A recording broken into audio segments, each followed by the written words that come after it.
The Subcommittee on Commerce, Justice, Science, and Related Agencies will come to order. The hearing will consider the President's, I hope the hearing will consider the President's FY 2027 budget request for the Department of Justice. Last week, the Subcommittee reviewed the President's request for the Department's 4 law enforcement components, the FBI, the DEA, U.S. Marshals, and ATF and the, let me do that again, the FBI, U.S. Marshal Service, ATF, and DEA. That was a very good hearing, General, and I appreciate your allowing their presence here in advance of your appearance today.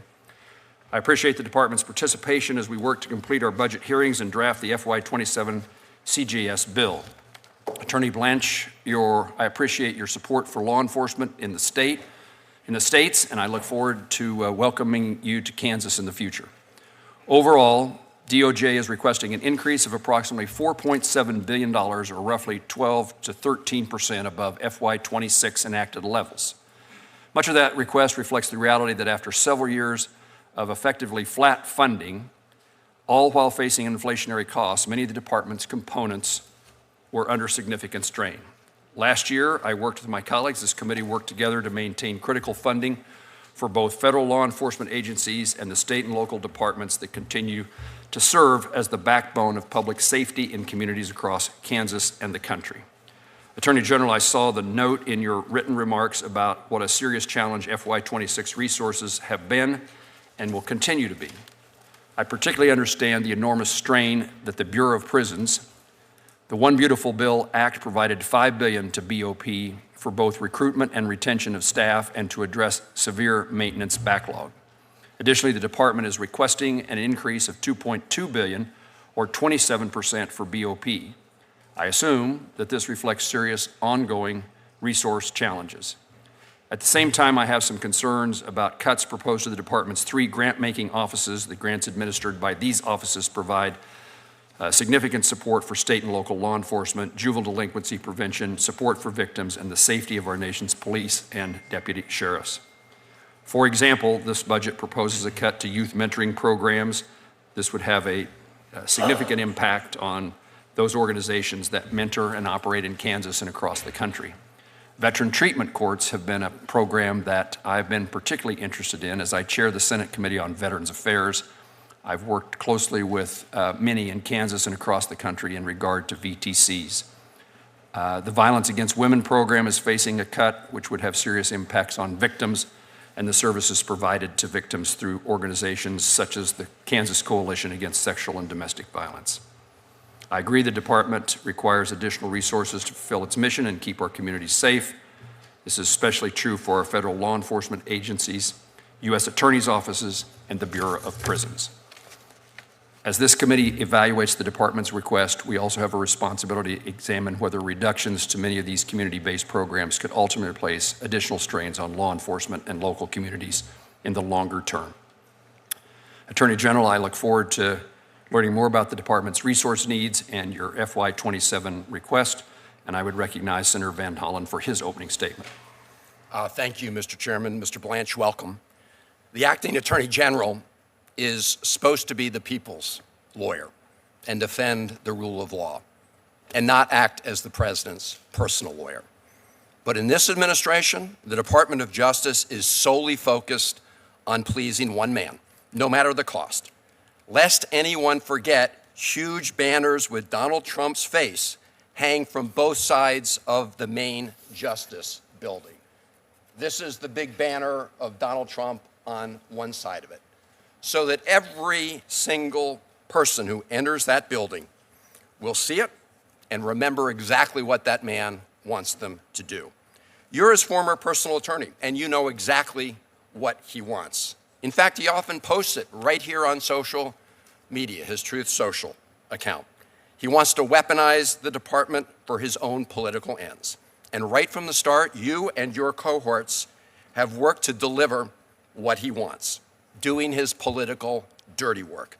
2 days ago, you even suggested that there was, quote, a ton of evidence that the 2020 election was rigged against Trump. And here you are at a budget hearing asking for taxpayer funds to pursue the department's mission when you're using those funds to punish Trump's adversaries, reward his friends, and pursue his personal vendettas. It began with pardoning the rioters who stormed the Capitol on January 6th and assaulted police officers. The revenge continued with the firing of more than a dozen lawyers who represented the Justice Department in those cases. Yesterday, you created a $1.8 billion slush fund to dole out taxpayer dollars to the president's supporters, including those who attacked this Capitol on January 6th. That is pure theft of public funds. And rewarding individuals who committed crimes is obscene. Every American can see through this illegal, corrupt, self-dealing scheme. You have also misspent resources on the blatant political prosecutions of James Comey and others. You couldn't find a single career lawyer to bring the first case against Comey, and lawyers resigned rather than participate in that charade. Now you've launched a ludicrous vindictive prosecution in the Seashell case. It's a shameful dereliction of your duty to pursue impartial justice without fear or favor. You've also brought criminal charges against journalists who were doing their jobs in Minneapolis. You've refused to hold accountable the DHS agents who shot and killed Renee Good. Instead, while members of the administration called both Renee Good and Alex Preddy domestic terrorists, you ordered a criminal investigation of Renee Good's partner. Hardworking professional attorneys resigned rather than engage in that abuse of power. Others in the department have been fired for telling the truth to the courts, an insidious message to send to officers of the court.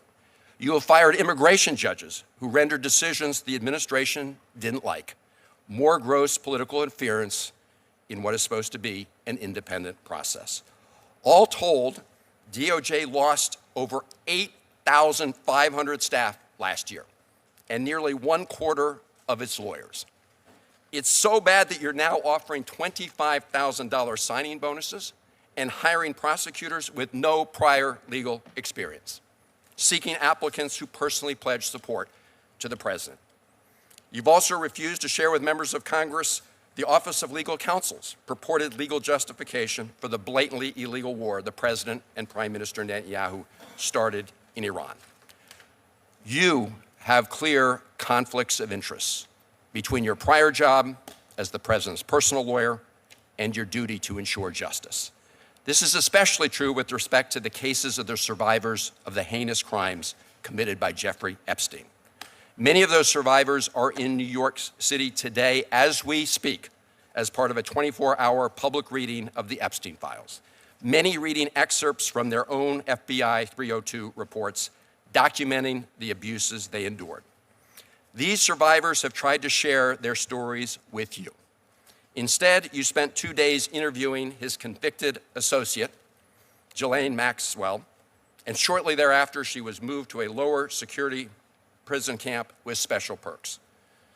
Mr. Blanche, the record is crystal clear. You are still acting as the president's personal lawyer, not as acting attorney general.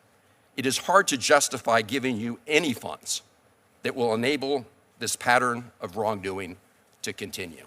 Thank you, Mr. Chairman. Senator Van Hollen, thank you. Senator Collins, you have an opening statement? I don't, Mr. Chairman. I look forward to asking questions after hearing from the witness. Thank you. Thank you, Senator Collins, for joining us. With that, General, you are recognized for your opening statement.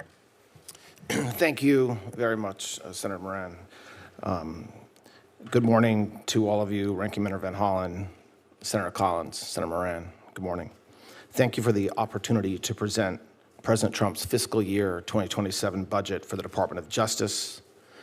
As Senator Moran noted, the request totals $41.2 billion, a 13% increase over fiscal year 2026. This underscores our department's renewed focus on reducing violent crime, combating the fentanyl crisis, strengthening border and immigration enforcement, expanding fraud prevention, and ensuring our law enforcement agencies have the resources they need to protect the American people.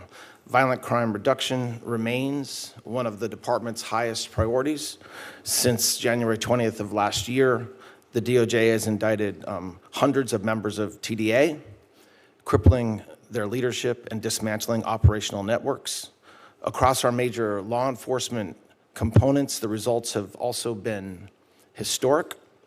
Federal law enforcement helped drive a 20% decrease in the national murder rate in 2025, arrested 44,000 violent offenders, which is double the prior year, by the way, and seized over 2,200 kilograms of fentanyl.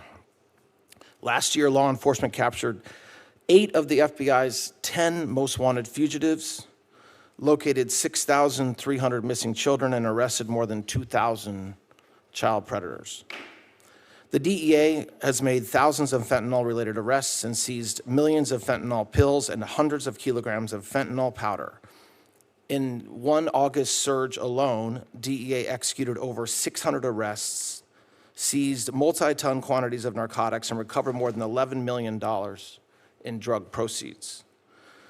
With 82 offices in 62 countries and 26 U.S. field divisions, DEA continues to disrupt global supply chains from source to street of illegal narcotics.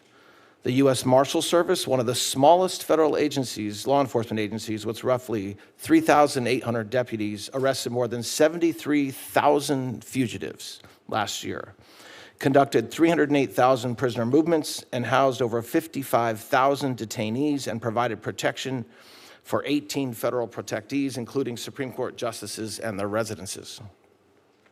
The Marshals also manage over $10 billion in seized assets and are obviously essential to federal judicial security. ATF continues to be a leader in the federal effort to combat violent firearms crime. Since January of last year, ATF has arrested more than 8,700 violent offenders and seized nearly 44,000 firearms, including 5,100 which were interdicted before reaching Mexico, which was their intended destination. ATF agents seized 2.7 million rounds of ammunition, more than 28,000 illegal explosives, and conducted over 3,500 arson and explosives investigations. They process hundreds of thousands of traces every year, 856,000 last year alone, and are continuing to do great work. To sustain these historic results, the fiscal year 2027 budget includes $22.2 billion for DOJ's law enforcement components and U.S. attorneys' offices. This is a 16% increase over fiscal year 26, and these investments will build on our tremendous progress and will ensure our continued momentum in violent crime reduction nationwide. We are also strengthening immigration enforcement efforts. The Executive Office for Immigration Review has completed well over 1 million immigration cases and reduced backlog by more than 447,000 cases since President Trump took office last year. This budget provides for $899 million for EOR. This is to continue rebuilding our workforce and modernizing our case processing systems. Across the department, nearly $4 billion supports immigration-related enforcement activities. Finally, the department launched the National Fraud Enforcement Division earlier this year to expand federal fraud enforcement and better protect taxpayer-funded programs. The budget includes $30 million to hire 100 attorneys and enhance data analytics capabilities to combat large-scale criminal fraud schemes. DOJ is also modernizing the grants process by consolidating COPS, OJP, and OVW into the new Bureau of Justice Grants, providing a unified and simplified approach to federal grant making while obviously continuing to preserve the important missions of each office. The department faces serious budgetary constraints. Fiscal year 2026 marked the second year of flat budgets for several components, basically equating to a decrease in funding because costs and expenses increase every year, but the budget remained flat. The Bureau of Prisons remains under-resourced, funded at $8.1 billion, almost $300 million below fiscal year 2025, and risks insolvency without additional support. The President's request of $10.3 billion for the Bureau of Prisons is essential to restore staffing and maintaining safe and secure federal facilities. In closing, the fiscal year 2027 budget reflects our unwavering commitment to public safety, strong law enforcement partnerships, and responsible stewardship of taxpayer dollars. With your combined continued support, the Department of Justice will remain strong, effective, and fully equipped to protect the American people. Thank you again for the opportunity to appear in front of you, and I look forward to your questions. Attorney General, thank you. I recognize now the chairwoman of the full committee, Senator Collins. Thank you, Mr. Chairman. Mr. Attorney General, yesterday the Justice Department announced the creation of a nearly $1.8 billion anti-weaponization fund to compensate individuals who were purportedly targeted by the Biden administration, in exchange for which President Trump dropped his $10 billion lawsuit against the IRS for the completely inappropriate leak of the president and his organization's tax data. Amounts for this new fund will come from the Judgment Fund, a permanent law appropriation for paying claims and settlements brought against the United States government. Amounts in the Judgment Fund have traditionally been used for the payment of specific claims against the government or amounts owed for the settlement of those claims, but not for future claims that have yet to be bought. So I have some questions for you. First, has the DOJ ever used amounts in the Judgment Fund to pay claims that have yet to be brought against the United States government based on the settlement of a completely unrelated case? Thank you, Senator. So the short answer is yes. I mean, we have done this in the past. This was done during the Obama administration, something almost identical in structure to what we announced yesterday. In that case, there were allegations made by Native Americans that the Department of Agriculture had systematically treated them unfairly, and some had filed claims. There was a pending lawsuit, but many had not. A fund very similar to the one that was established yesterday was set up. It was funded by, in today's dollars, a little over $1 billion. And a single claims commissioner was appointed to review the claims and to distribute funds. In that case, at the end, there was around $300 million left over. And the Obama administration had set it up so that that money from the Judgment Fund was distributed to nonprofits and other NGOs. So what we've done with this fund, and by the way, it is true that this is unusual. That is true. But it is not unprecedented, and it was done to address something that had never happened again either. So there is an unprecedented nature of what we did yesterday in response to years and years of weaponization. Just to correct a few things, Senator, it's not limited to Republicans. It's not limited I didn't to say Biden. that was. It's not limited to the Biden weaponization. It's not limited to, in any way, scope or form to January 6 or to Jack Smith. There's no limitation on the claims. And the other thing we've done, just to finish up in comparison to what was done previously, is we intend to appoint 5 commissioners. And also, at the end, the money goes back to any leftover funds go back to the federal government, not to nonprofits. So how will the commission that you've just referenced that oversees the fund determine whether future claims from the fund are eligible to be paid out of it? And how will they determine how much will be paid for each claim? What's the legal basis for those decisions? So there's commissions that are established all the time where a commissioner is charged with determining the correct amount, if any, to repay a claimant who's asking for funds. So in this case, what we expect is the commissioners will take in information. It's entirely voluntary if an individual wants to apply and assert that they were a victim of weaponization. And the commission can do anything according to what was set up yesterday, from issuing an apology to the claimant to awarding compensation and the monetary compensation. So it depends on the claim, and there will be 5 commissioners who will review each claim. It won't be reviewed by me. It won't be reviewed by others in the administration. It'll be reviewed by the 5 commissioners. Aren't those commissioners appointed by the president? No, they're Who are appointed they by, appointed by? 4 of them are appointed by the Attorney General, and 1 of them is appointed by the Attorney General in consultation with leadership of this body. Will the information related to the claims be publicly reported?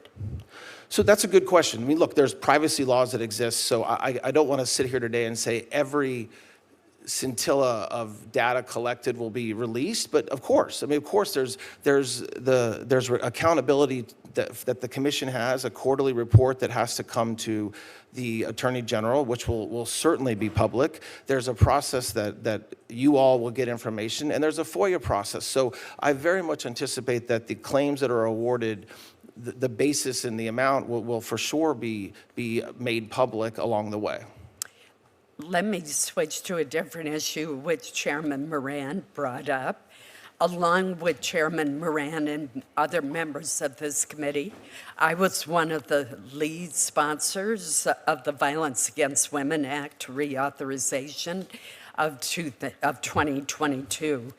These programs are critical to reducing violence against women, ensuring that justice is served, and strengthening services to victims and survivors of domestic violence, dating violence, sexual assault, and stalking. In Maine, the Rural Victims Program is especially critical. Despite the importance and effectiveness of these programs, the department's budget request proposes reducing funding by about 25%. Why is the department proposing a reduction in funding to combat domestic violence and to support survivors? Well, first of all, I completely agree with you that these are extraordinarily important programs, and the funds are well used to support these programs. We have asked for $539 million, I believe, in money to support all these programs, and that. I mean, look, there's a lot of money that goes, $190 million for grants to combat, to stop, the stop grants, which is extraordinarily important.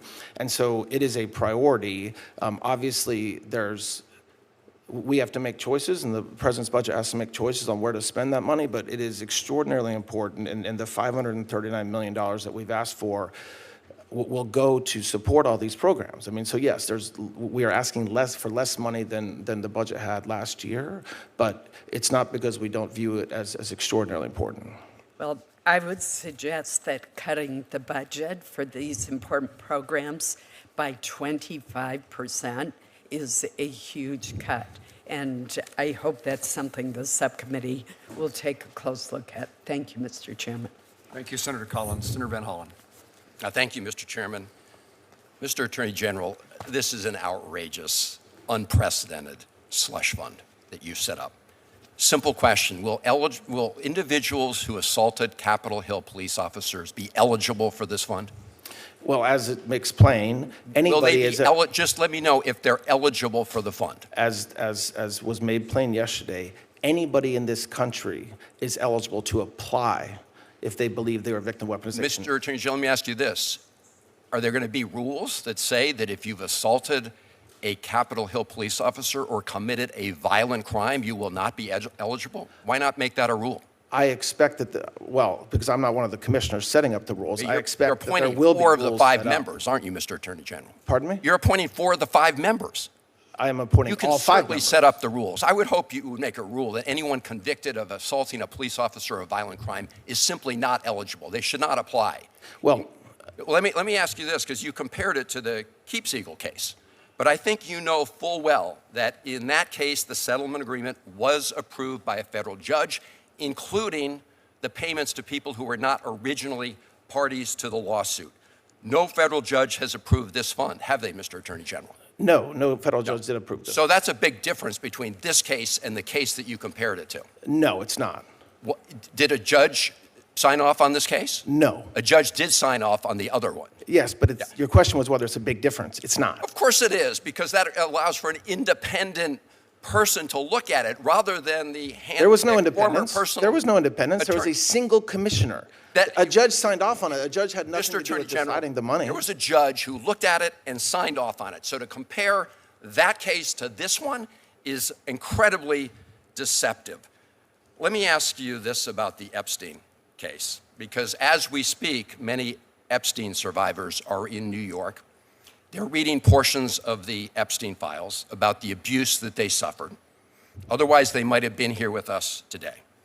At a House hearing, your predecessor refused to acknowledge the pain experienced by some of those victims when the administration improperly released their names and identifying information. So I want to know where you stand. I spoke to the representatives of some of the Epstein survivors yesterday. They are extremely frustrated that you keep calling for people to come forward with more evidence, but you have not met with them to hear their stories. So simple question. If I connect you with these survivors, will you meet with them?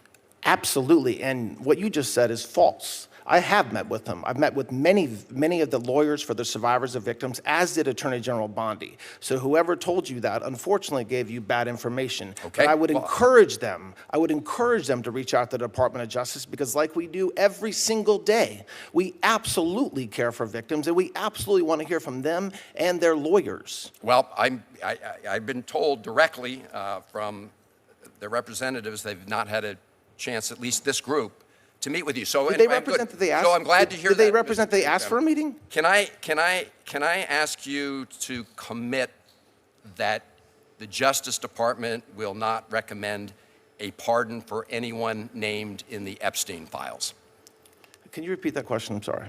I didn't hear what you said. Can you commit that the Justice Department, you, the Acting Attorney General, will not recommend a pardon for people named in the Epstein files? When you say people named, there's tens of thousands, hundreds of thousands of, quote, people named. How about Ghislaine Maxwell? Can you commit that you will Yes, seek I can a pardon? commit to that, of course. Okay. Let me go back to this slush fund, because there's also an individual who, after being pardoned by the president, went on to molest 2 children. And that person actually tried to buy the silence of these children by saying that he would pay them some of the funds that he was hoping to get from your slush fund. Can you commit to making the rules so that that person is not eligible for a payout under this fund? Well, you're obviously lying in your question, because there's no way that this person committed to that. The slush fund, as you call it, which is not, didn't exist. I'm certainly but I not can lying. commit. Mr. Attorney General, don't ever do that again. I am reporting Do what again? what he said. He said on the expectation that he hoped to get some of the funds from a payout. He's been hearing what You we've said all from been the hearing. slush fund, Senator, and that didn't exist when he said that. This is the fund that the president and all of you have been telegraphing all along that you're going to use to help the president's friends. Can you point to a Mr. single Attorney General, telegraph I have a I last made? question. What telegraph did I I make? have a last question for Okay. you. Do you know that it is a criminal offense to lie to Congress? I am very well aware of that. I'm glad to hear that. Thank you. Senator Kennedy. Thank you, Mr. Chairman. General, how are you? I'm great. Thank you, Senator. In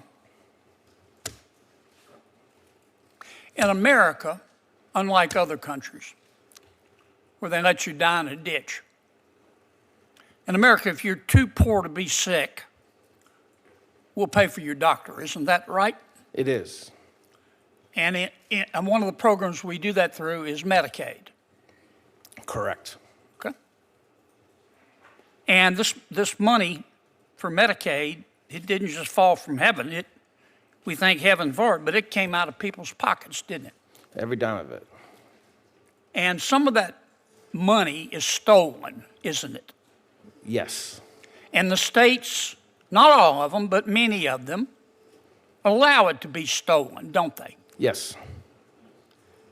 Let's take Medicaid in California, for example. I don't mean to just pick on California, but because this happens in other states. We saw it happen in Minnesota, for example. But in California, for every dollar that the California state government puts up for Medicaid, for the Obamacare portion of Medicaid, the federal taxpayer puts up $9, don't they? And so, is that right? That's correct, Senator. And so as a result, California has allowed thousands and thousands of these social assistance and so-called health care providers pop up in California, haven't they? Yes. And some of those providers steal the money, don't they? Yes, we know that to be true. Yes. And the money never gets to the people they supposedly are trying to help. Isn't that correct? That's correct. And the other way that California and others abuse the fact that they're putting up $1 and the American taxpayers putting up $9. Did I mention it was $9? I think some say it's even more, but yes, Yeah. 9 work. They expand the services, don't they?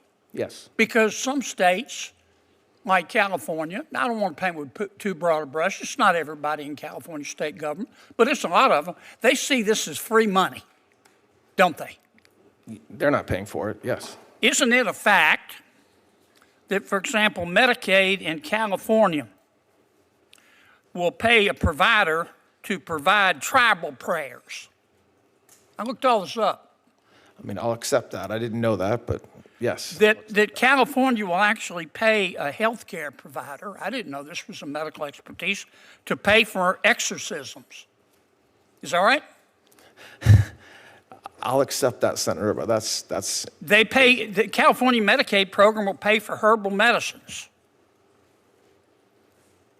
meal deliveries. They'll pay for housing. I don't know what housing has to do with health care. Is that correct? Yes. Were you aware that the Medicaid program using federal money, taxpayer money, will pay for an in-home chef? Yes. Okay. Even if it's a family member, yes. Yeah, they'll even pay for gymnasium fees through Medicaid in California.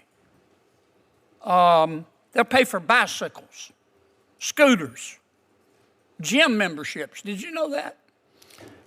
Yes, several states do, but California does for sure. They'll even repay your student loans. Were you aware of that? I was not aware of the student loans repayment. Yeah, they'll repay somebody's student loans to encourage them to become a health care provider. I mean, California, they're just setting all kind of records. These folks are they're wild people. California's got 12% of the population. In the last 10 years, they're responsible for half of these new so-called health providers to provide exorcisms and other things. Now, what the hell are we doing about it? Why has this gone on for so long? Senator, listen, it's a great question. And what you just described are programs that are allowed under the program. You have a whole other issue in California where a lot of these folks are just stealing the money, not even running it through for exorcism. They're thieves, aren't they? They're thieves, correct. And California just watches it happen, don't they? Not everybody in California. The government, does, doesn't it?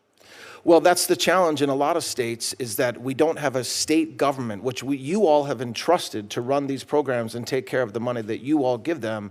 There's state structures that absolutely do not do any compliance and they don't do their job. Because they don't have no incentive to. They're getting free money. Isn't that right? Yes, I think so, yes. We got to change this, General. We're trying. I call this a slush fund. You want to talk about slush fund? This is a tier 1 slush fund that's been going on for years and years and years. Billions, hundreds of billions of dollars is stolen.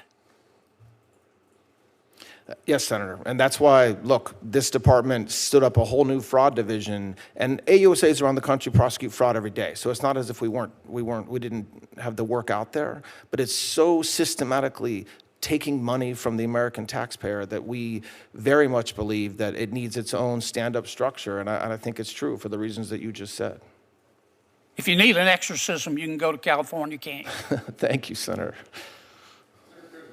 Thank you, Chairman Moran, Ranking Member Van Hollen. Thank you, Acting Attorney General Blanche, for appearing before us today.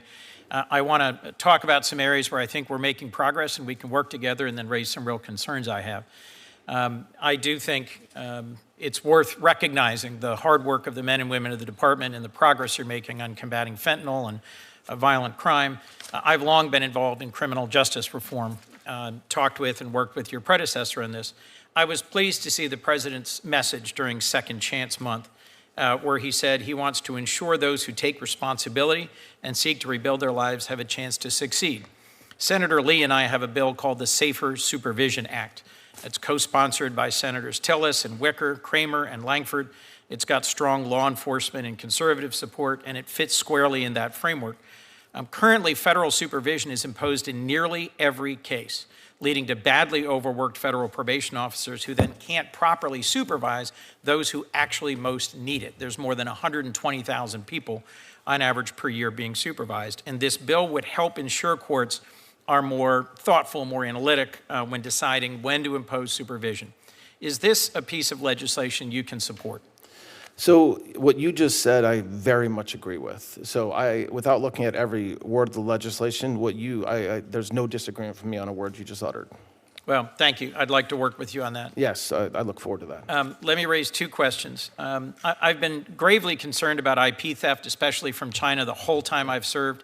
I was struck that the department's proposed budget cuts the funds for IP enforcement.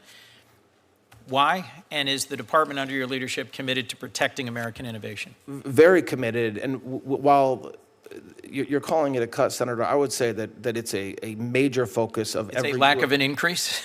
Well, no. I don't mean lack of an increase. I mean that we're focused on it at the U.S. Attorney's Office level. So when we take money and spend it around the U.S. Attorney's offices, and so it's baked into that big number, rest assured, every U.S. Attorney's Office, all 93 of them, are focused on the threats that we have from there. And so we're trying to spend our money more wisely. Chair Collins raised a concern about the Violence Against Women Act funds. Let me raise a concern about the Victims of Child Abuse Act programs. Senator Roy Blunt and I worked to reauthorize this program. I've long been actively engaged with it. I've seen how children's advocacy centers in Delaware make a critical difference, bringing together law enforcement, mental health professionals to do child abuse investigations in a child-centered way to make sure children are not re-victimized.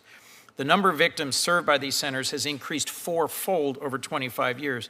Why are you proposing cutting this program? So we have asked for $41 million for that program, and I agree with you, and I want to work with you to make sure that we're spending that $41 million where we should. I agree with you, it's extraordinarily important and has had a lot of success over the past 15, 20 years as it's been up and running. Thank you. Let me return to the line of questioning from the ranking member, Senator Van Hollen, that I strongly agree with. I'm just looking at the settlement agreement in Yes. Trump versus IRS. And I just want to make sure I heard you properly when you responded previously. Your announcement said that the fund will send you quarterly reports. Will you commit to making these reports fully public so Americans know who's getting taxpayer dollars out of the settlement fund? This says they'll be confidential. This is Section 4, Part E of the settlement agreement.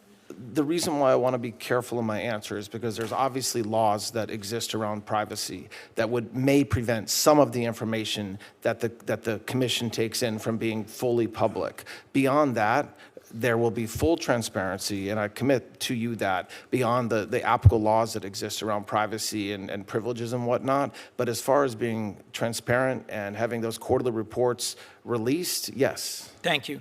You referenced a previous case, I think it was Keepseagle versus Vilsack under the previous administration. Did that case involve a president suing his own government and then settling that case before it could be reviewed or approved by a judge? So no, and neither does the commission. It did not. And so when you suggested that they're nearly identical, they're not identical. I think there's a critical difference here. President Trump is the first president to sue his own government and then direct his chosen acting attorney general to reach this kind of settlement. Will you commit that none of President Trump's family will receive a direct payout from this fund? Well, yes, but what you just said is not true. I mean, if I can correct that. Please. The president did not direct me to do anything. And secondly, when we said it was that the structure of the commission is similar to Keep Eagle, that's true. It wasn't the case. The underlying case is not the same. The structure of the commission is the same as the Keep Eagle Has commission. it ever happened that a sitting president sued his own government for $10 billion and then directed the settlement of the case and the establishment of a payout fund?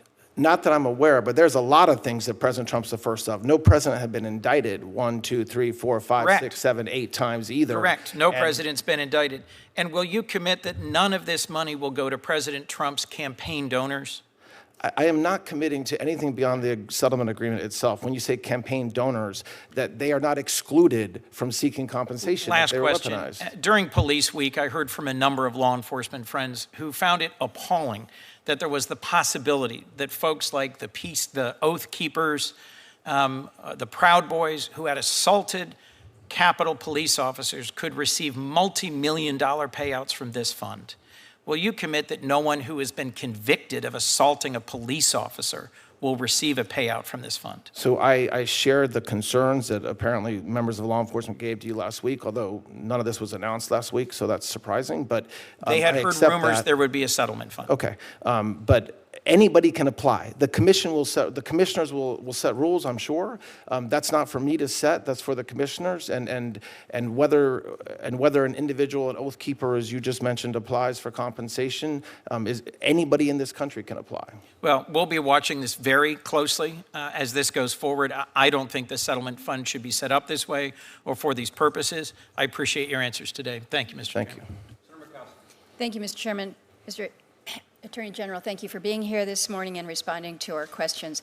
I want to follow on a couple that have been asked with regards to the Department of Justice's state and local law enforcement programs. $1.2 billion in proposed cuts. We're looking at it very carefully because many of these grants and programs have significant impact on our state, small population, large area to deal with.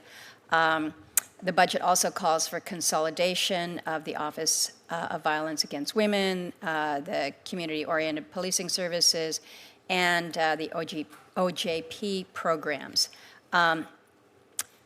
Is the Office of Tribal Justice one of the offices that are also intended to be consolidated?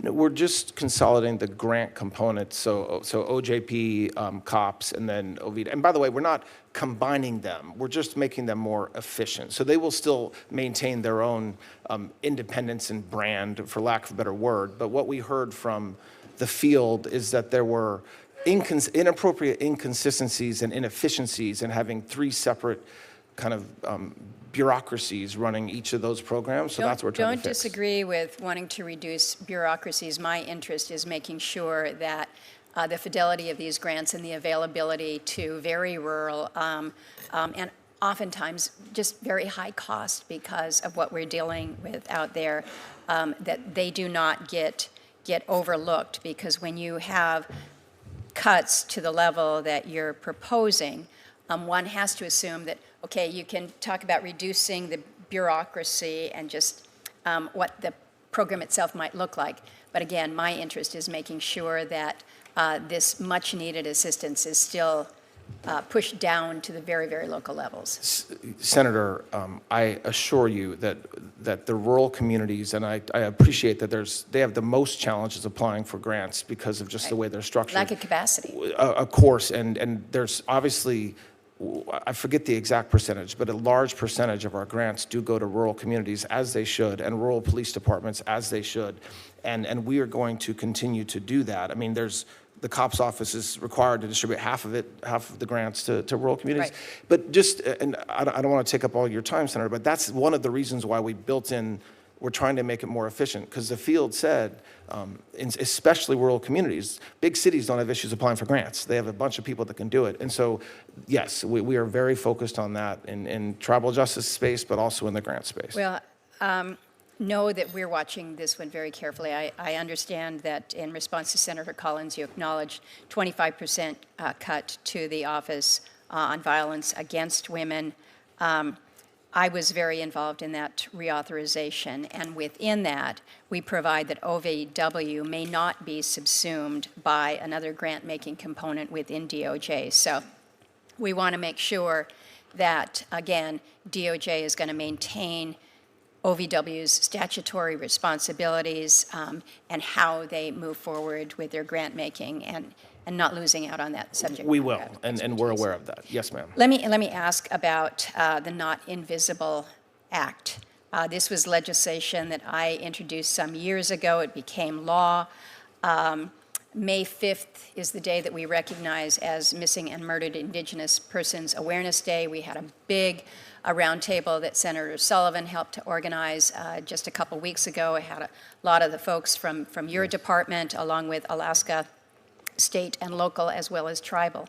One of the things that kept coming up was the commission issued its final report. I thought it was pretty substantive.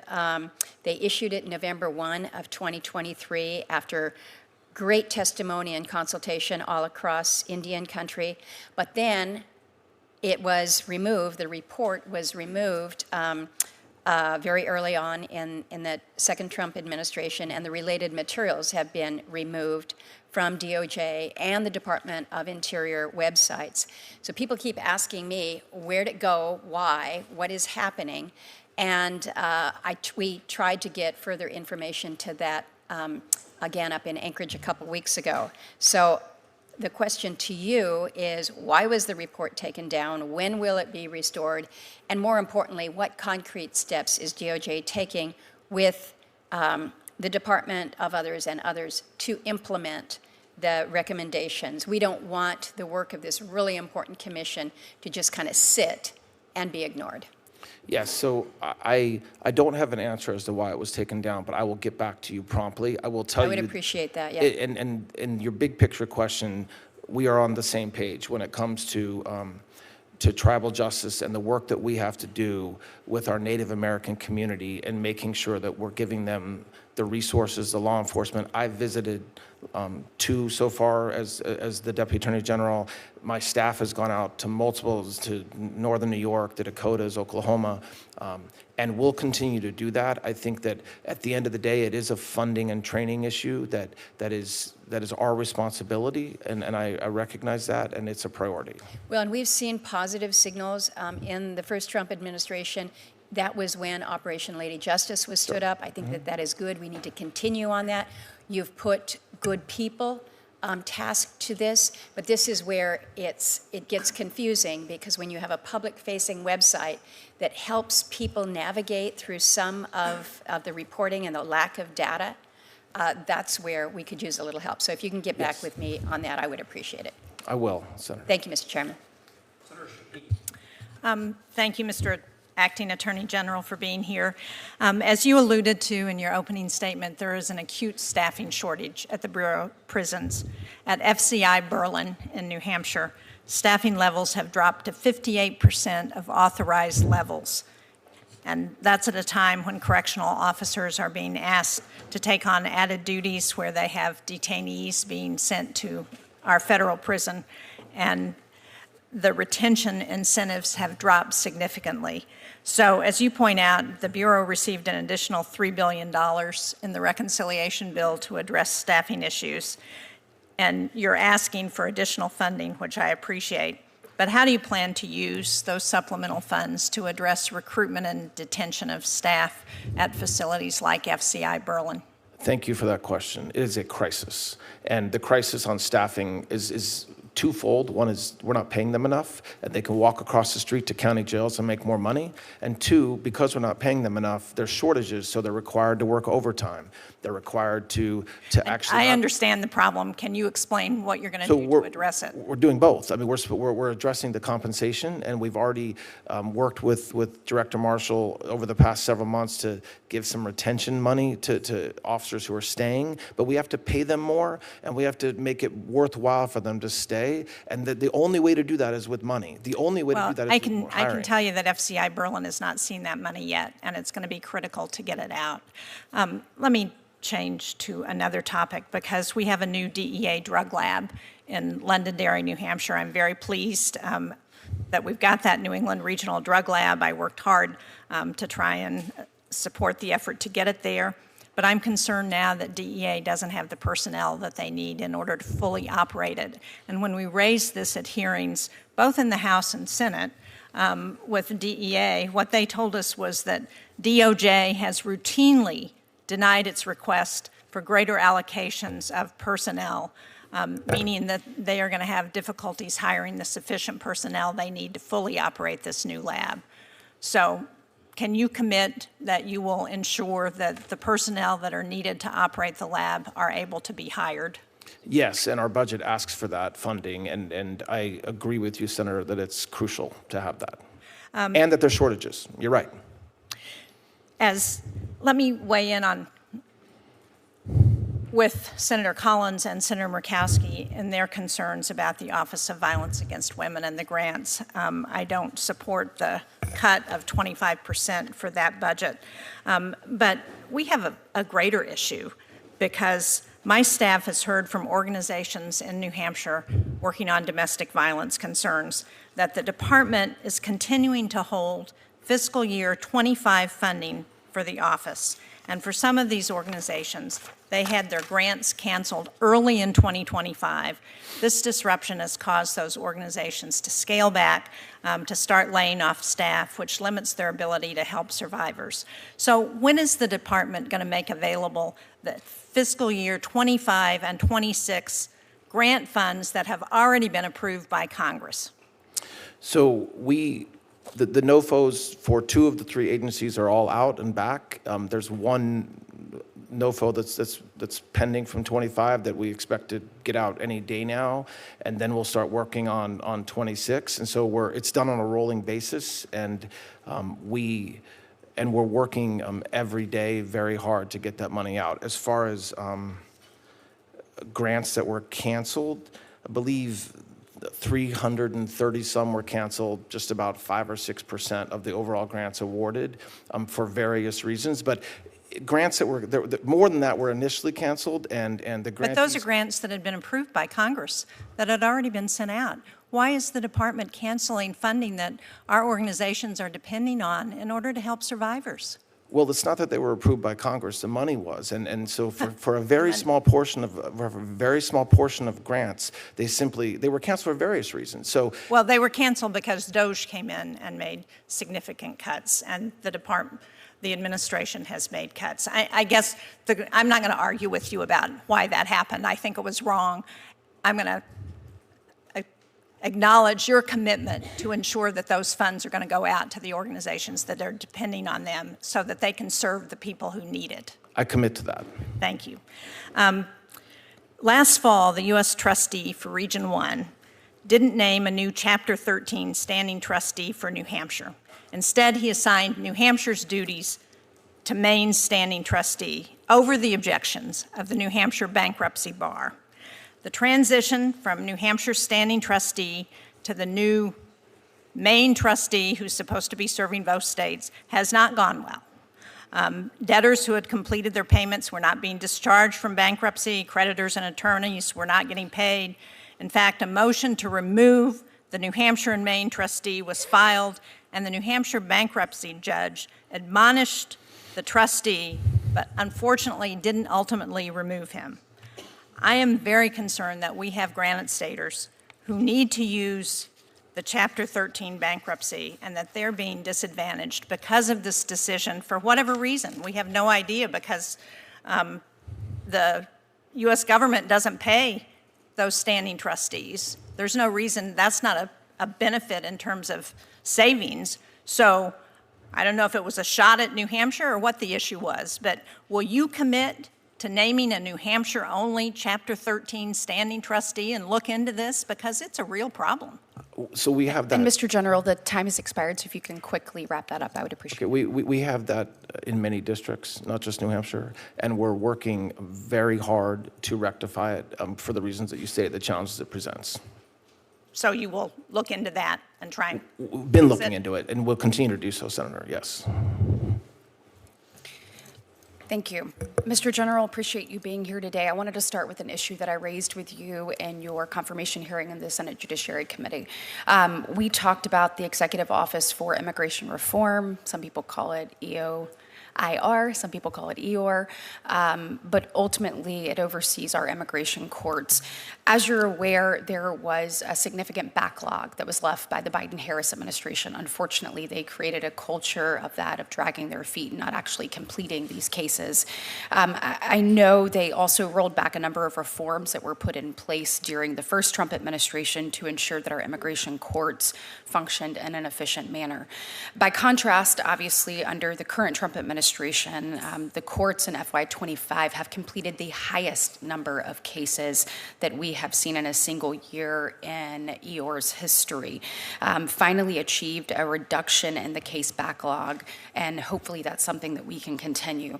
I saw in your budget that you increased this by 12%. I wanted to talk, is that going to help you continue on eliminating this backlog, improve efficiencies and operations of these immigration courts? And then also on that, how does the budget request support efforts to actually modernize this process, making sure that we're not only using the current system, but we're looking at how can we be more efficient in the future?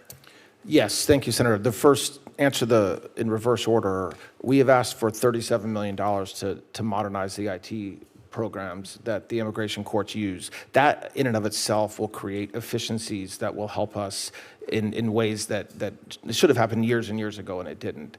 We're also asking for more money because we need more judges. And the big, beautiful bill gave us authority to hire a bunch of immigration judges, and we're hiring a ton.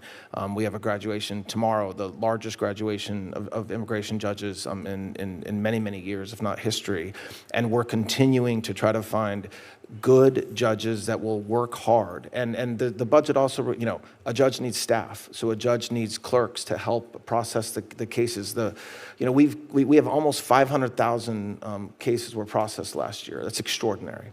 And we're getting into the backlog. But when you have something like 4 million immigration cases, 4 million immigration cases backed up, even if you cut it down by 1 million a year, you're still looking at 3 or 4 years to catch up. But we're very focused on doing that. We tell our new judges they're going to be working harder than they've ever worked in their lives, and we expect that. And so this budget is really addressing that, the IT problem and the staffing challenge that we have. Good, thank you. Changing gears a little bit. Obviously, we are so proud to see the crackdown on crime across the country, lowest murder rate that we have seen, the significant actually getting back to the mission of getting the bad guys and putting criminals behind bars. I talked to Director Patel about this last week, but there's great work being done by the FBI and DOJ in my home state. Operation Southern Star in Montgomery has been significant. That's where I live. Yeah. We appreciate that effort. I know that communities across the country appreciate the work that you're doing. Can you discuss how this request increase in resources that you have in this budget is going to allow us to build on the current successes and enhance cooperation with state and local partners across the country so that we can do more of what we've seen in Montgomery over the Operation Southern Star? Yes. So there is nothing more important than our state and local partnerships when it comes to combating violent crime.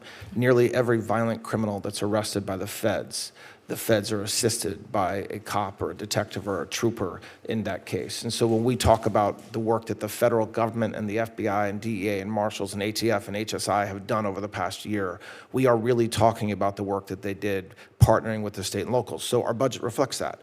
We want $2.9 billion for state and local grants. That's money that's going to go to law enforcement to combat violent crime. $12 billion for our budget for violent crime. And you said that, but I want to make sure I'm giving props to the great men and women of law enforcement in our country. It worked. I mean, we did see meaningful reductions in violent crime, which means everybody's streets are safer than they were a year and a half ago. So. Well, as someone who is raising two teenagers and wants these streets to be safer, particularly the ones, where all these families are trying to build their lives, we say thank you. Last question. I know that the budget also is going to stand up the National Fraud Enforcement Division. I know that there's been a lot of misnomers about that out there. It is important we make sure that taxpayer dollars are used judiciously, and the people who do not do that are held accountable. Can you talk about some of the work that the division has been doing and how the funding will allow DOJ to continue protecting Americans and their hard-earned tax dollars? Yes, so we asked for $30 million because we need lawyers to help build this new division up. And what we've done already, and you've seen it in the news in Minnesota and other locations, really everywhere. Minnesota's been a focus, but in every state, the National Fraud Division has an AUSA assigned to that division now. And their goal is very simple, to find criminals who are stealing from the government. That's it. And so that comes in the area of healthcare, but it comes in a lot of different places. And I expect that everybody in this body will be very satisfied with the work when I come back next time, because Excellent. it's doing great work. Americans are sick of people not being held accountable, so we hope that we see some people actually prosecuted for these crimes. Thank you so much. Thank you. Senator Merkley. Thank you, Madam Chair. And Senator Murray, do you want to jump in first? Okay. Thank you, Acting Attorney General. So the budget has a $500 million cut to the COPS grants. Those grants are certainly important to our local law enforcement, for staff, for equipment, for investigations. Is there any particular reason that you think the police departments need less money now than they did before? And would you be supportive if we advocate for more funding rather than less?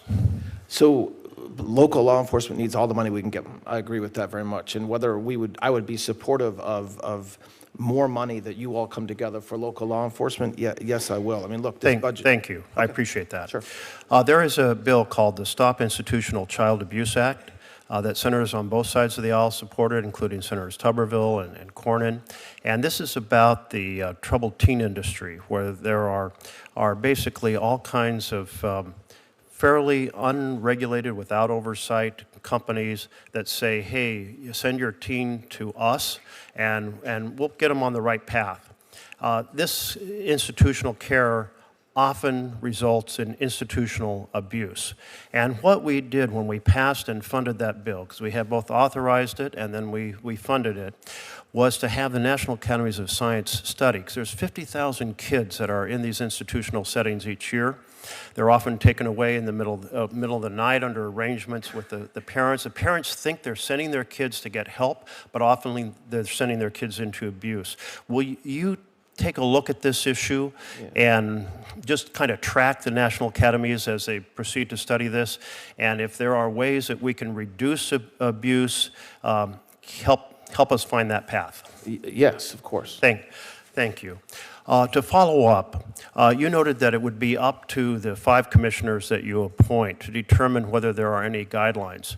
Will you encourage the folks that you select to ensure that folks who were convicted of violent acts against police officers do not get compensation from this fund? Well, I expect they will. They don't have the option of establishing guidelines. The commissioners will establish guidelines. And so will you encourage them to have a guideline that says those who have been convicted of violent acts against police officers are not eligible? I will definitely encourage the commissioners to take everything into account when determining who should get compensation. But why not this specific issue of violent acts, convicted of violent acts against police officers? Do you feel they should get compensation after being convicted of violent acts? My feelings don't matter, Senator, in my mind. My mind is not limiting to say this, yes, I will commit to this or that. What I will commit to is making sure that the commissioners are effectively doing their jobs, and that includes setting guidelines like you're describing. Okay, I'm disappointed that you feel it's acceptable that those who are convicted of violently assaulting... Definitely did not say that. I didn't say I found it acceptable, Senator. Will you agree to encourage those commissioners to set a guideline that compensation will not go to individuals who are convicted of assaulting police officers? I expect... Just a yes would answer my question, or a no. A yes will not answer that question. I mean, you're asking whether I will encourage. I don't think that's a fair word. I don't think it's the Attorney General's job to encourage commissioners to do or not do anything. Okay, well, we'll move on, but I will say that you have complete power over who you appoint, so you have huge influence. You are going to be evaluating the inclinations and attitudes of those who will serve. And certainly this looks extraordinary. You described it as parallel to a fund set up to compensate Native Americans who were discriminated against in the agricultural world. It's not parallel at all. President Obama did not sue his own Department of Justice. He did not have a judge saying that Williams had, how did she put it? Kathleen Williams, the judge handling the lawsuit, dismissed the case and in her filing admonished the government agency, notably the Justice Department, for not being transparent about the settlement deal. Williams previously assigned a group of attorneys to determine whether there was a conflict of case, since as sitting President, Trump was suing entities, quote, entities whose decisions are subject to his direction. This type of conflict of interest is not at all involved in the fund set up to compensate those who are discriminated against in the agricultural realm. I want to go on to the Epstein investigation. Is it closed or open? When you say the Epstein investigation, what are you referring to, Senator? Well, the FBI said in last year in July that it had closed the Epstein investigation. So I'm just using their words. Is it open or closed? I don't believe the FBI said that. Well, I mean, if you're referring, you're head of the Department of Justice. Is the Epstein investigation open or closed? But I guess I don't understand what Epstein investigation means. The investigation Well, let me put it into Jeffrey differently. Epstein himself, yes, he's dead. Any investigation into potential other bad guys will always be open if we have evidence that supports in any way, shape, or form that we can make a case. Okay, so Trump said in November, this was after the FBI, and it was the FBI words when they said the investigation was closed. But what Trump wrote in November of last year, I'll be asking the Attorney General, Pam Bondi, and the Department of Justice, together with our great patriots, the FBI, to investigate Jeffrey Epstein's involvement and relationships with, and he gave a specific list, Bill Clinton, Larry Summers, Reid Hoffman, people at J.P. Morgan, and many other people to determine what was going on. Is there a list particularly targeted at Democrats as opposed to being, if you will, blind to party affiliation, investigations that are being pursued under your direction? Any investigation, no matter Republican, Democrat, man, woman, old, young, any investigation will be open if the Department of Justice and the FBI have evidence that a crime's been committed. And that doesn't, I mean, you're talking about Epstein. You commit to pursue regardless of political affiliation? Excuse me, Senator? Do you commit to pursuing investigations free of prejudice about party affiliation? Of course, yes. Well, you say of course, but this enemy has repeatedly, this president has repeatedly spoken of an enemies list that he wants to go after. And I must say, it's one of the symbols of the breakdown of a democratic republic when a president uses his Department of Justice, which you now head, to go after his perceived political enemies. I hope you won't be party to that. Thank you. I mean, I couldn't agree with you more, and that's why what happened during the Biden administration was so disgusting. That is completely inappropriate and wrong. There is no comparison to the absolute fair-minded pursuit of justice under the previous administration and this administration's pursuit of an enemies list. Thank you. Senator Murray. I believe Senator Fisher was next. Yeah. Yes, you are. Senator Fisher, so glad of you to join us. Thank you. Trying to ingratiate myself with the ranking member of the committee. No, you didn't see me at the kiddie table. It's fine. So, Mr. Attorney General, welcome. Senator Murkowski brought up to you about the consolidation of the grant programs, and also that the budget request is $1.2 billion, a cut to the state and local grants. I thank you for clarifying that this consolidation, what its intent is. But I'm still concerned about the impact of funding reductions and what that would have on our state and local law enforcement agencies. So I hope that you will be very cognizant of that as you look at the rural and really the under-resourced agencies that are out I will, there. Senator, yes. Thank you. In 2024, I passed legislation, the Recruit and Retain Act, and that was signed into law. And this authorized law enforcement agencies to use those COPS grants for recruitment and retention activities It required a study. The study came out, not surprisingly, it identified a relationship between local law enforcement staffing levels and crime rates. More staff leads to lower crime. And the study also found that from 2019 through 2024, officer resignations and retirements have increased, and that's obviously then a decrease in officer staffing. So, Mr. Attorney General, how do you anticipate that DOJ's proposal to consolidate its grant-making components, reducing that funding for that account, how's that going to impact recruitment and retention by those local agencies, and how do you plan to address that?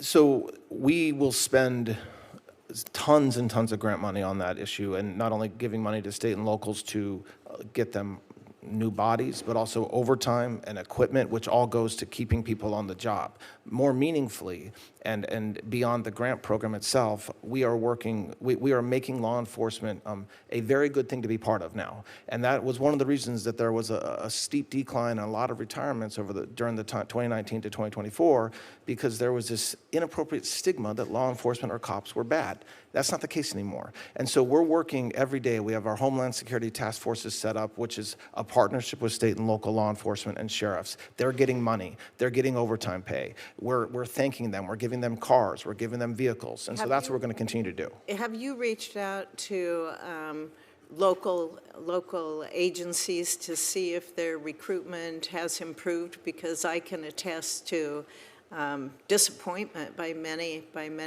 police departments. OPPD Omaha, for example, did see their numbers really decrease. Have you reached out and have any numbers on what it is now? Regularly, including last week during Police Week, I met with a lot. It's still a problem. We have not fixed it yet. I mean, look at what happened over the past year with law enforcement officers getting doxxed and having rocks thrown at them, having local leaders say to good, hardworking cops, you can't help. So this isn't something that we've won yet, but it's a priority to win that fight. And I'll keep on talking to state and local sheriffs and cops and detectives and letting them know that we appreciate them, and not only with our mouth, but with our pocketbooks as well. We do.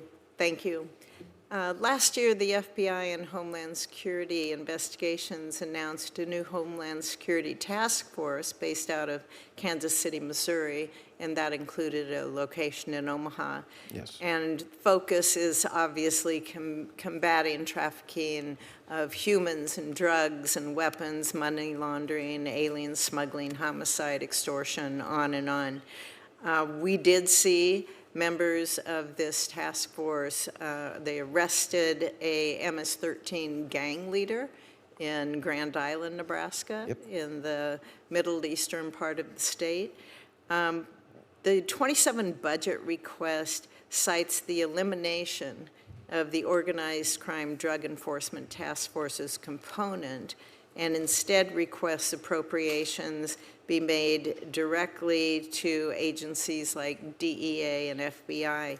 Can you share how this proposed reorganization is still going to ensure strong interagency coordination so that we can see a continued focus on transnational crime threats, and specifically with those local law enforcement agencies? It's very important. I agree. So look, we dissolved the OCDF executive office. That is true. But the money that we're asking for, the money that we're going to spend, is exactly like we've been spending for a long time, except for more efficiently. So the HSTF model is built off of the OCDF model, but with a lot of improvement. Like, there was a lot of overlap in OCDF money that we're now being more efficient with. So there is no doubt, as a matter of fact, the opposite is true, that we're spending that same OCDF type money, we're spending more of it, and we're getting more of it out to the field through the Homeland Security Task Force. And so that's the goal. So is that a line item within your agency, or does it need to be a line item and on appropriations? So to make sure that it's covered. So it's a line item through the Appropriations, I believe, although I'll double check that and get We'll back to you check if it I'm out. wrong. I will, yes. Okay, thank you. Senator very much. Fisher, thank you. Now I would like to recognize the Vice Chair of the full committee, Senator Murray. Thank you, Mr. Chairman. Acting Attorney General, right now, families are paying $4, $5, even $6 or $7 for gas. Inflation is at its highest level in years because of the president's policies. But instead of helping Americans get by, President Trump is literally using their tax dollars to set up a slush fund to enrich his own friends. On Monday, your department settled the president's lawsuit by setting up a fund with $1.8 billion, and you and the president will pick the handful of people who decide how that money gets doled out. So let's be clear. What we're talking about is nothing short of the sitting president of the United States looting from the Treasury for his own gain. Do you seriously think this arrangement is appropriate? The president telling the federal government to settle a case and let him pay billions to the people that he chooses? What you just described wouldn't be appropriate, and that's absolutely not what happened, and that's not what's happening now. So you just set up a series of facts, most of which were not true. No, to they say, were- is it? No, it's not. I mean, The president has set up a slush fund, however you want to say that it got set up, and he literally will get to choose through his hand-picked appointees who gets paid that fund. That is absurd. The president did not set up this fund. It's not a slush fund. It's been done many times. We have lots of funds. Well, I heard your established. response earlier to Senator Van Hollen. This is not comparable to the case that you cited. A judge was not involved. This is the president versus himself setting up a fund. The judge wasn't involved in the distribution in the Keep Siegel case at all. It Well, just wasn't. There was a I- single commissioner that was set up, not five. And so when The judge signed off on that case. yes, it was at a much later point in Right. the litigation. That's right. my point. That is all of our point. And I just have to tell you, this is corruption that has never been more blatant or more widespread. What is happening is you write the check, Trump and his cronies cash it, American taxpayers who are already being whacked with high prices are going to foot the bill. That's what we are seeing today, and that is what many of us are really, really angry about. So let me move to another topic. This Department of Justice is sending the message that if you're wealthy, if you're powerful, if you are well-connected, you won't be held accountable even if you abuse children. You know, it's after Congress passed the Epstein Files Transparency Act and DOJ finally began to release the files, your department exposed survivors' names, their sensitive personal information, and even nude photos, while redacting names of alleged perpetrators of those crimes. The message that sends is this Department of Justice worked harder to protect the privacy of potential child abusers than the survivors.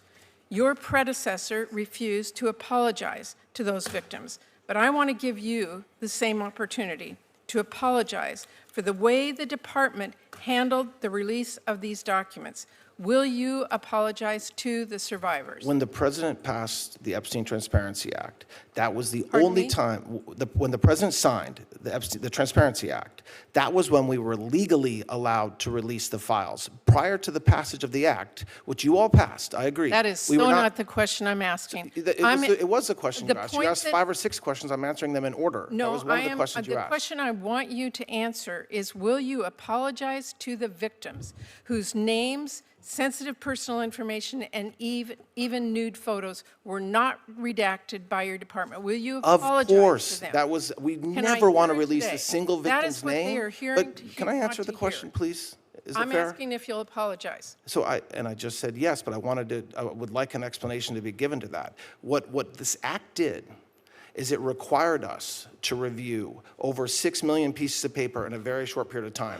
And so 0.001%, we made mistakes, and we owned up to them. And the second that a victim or their lawyer told us that we made a mistake, we pulled that document down, and we put lawyers 24/7 in being responsive to victims and their lawyers to make sure that we fixed every single problem. And so yes, I mistakes hear were- your anger. I'm not and I angry. will No, I'm not tell- angry. I hear I'm your just anger, making sure and I it's will tell you understood who's really that angry is we people who had matter, their that- nude photos released. I just want to hear you say, I apologize to those victims. So as I just said, Of course, anytime we release a victim's name that shouldn't be released, we have failed as a Department of Justice. And so we have to do everything that we can to not fail. Well, And so I haven't heard the words, I apologize. I'm trying to give you an explanation of what happened. I don't think you're really interested in that because you keep on cutting me off. Well, I am, but I have a few more questions here, and I want to know, and I know that Senator Van Hollen raised this, but I want to ask, will you personally commit to meeting with the survivors? I have heard from them personally that DOJ refused to meet them, and I'm asking about you. I'm asking about the Justice Department reaching out to them to be heard, not waiting for them to navigate a legal system that has obviously repeatedly failed them so far. Can I answer? Yeah, will you reach out to them? So, as we have said repeatedly, of course, any lawyer, now if a victim has a lawyer, I'm not allowed to reach out to the victim directly, you know that. But any lawyer can reach out to the Department of Justice. They have, and I've met with many victims and their lawyers, as has the FBI, as has the SDNY. We will always meet with victims' counsel. Any victim or their lawyer can come forward to the FBI with these at any women, time. and I've met with them, and I know Senator Van Hollen has, and so many other.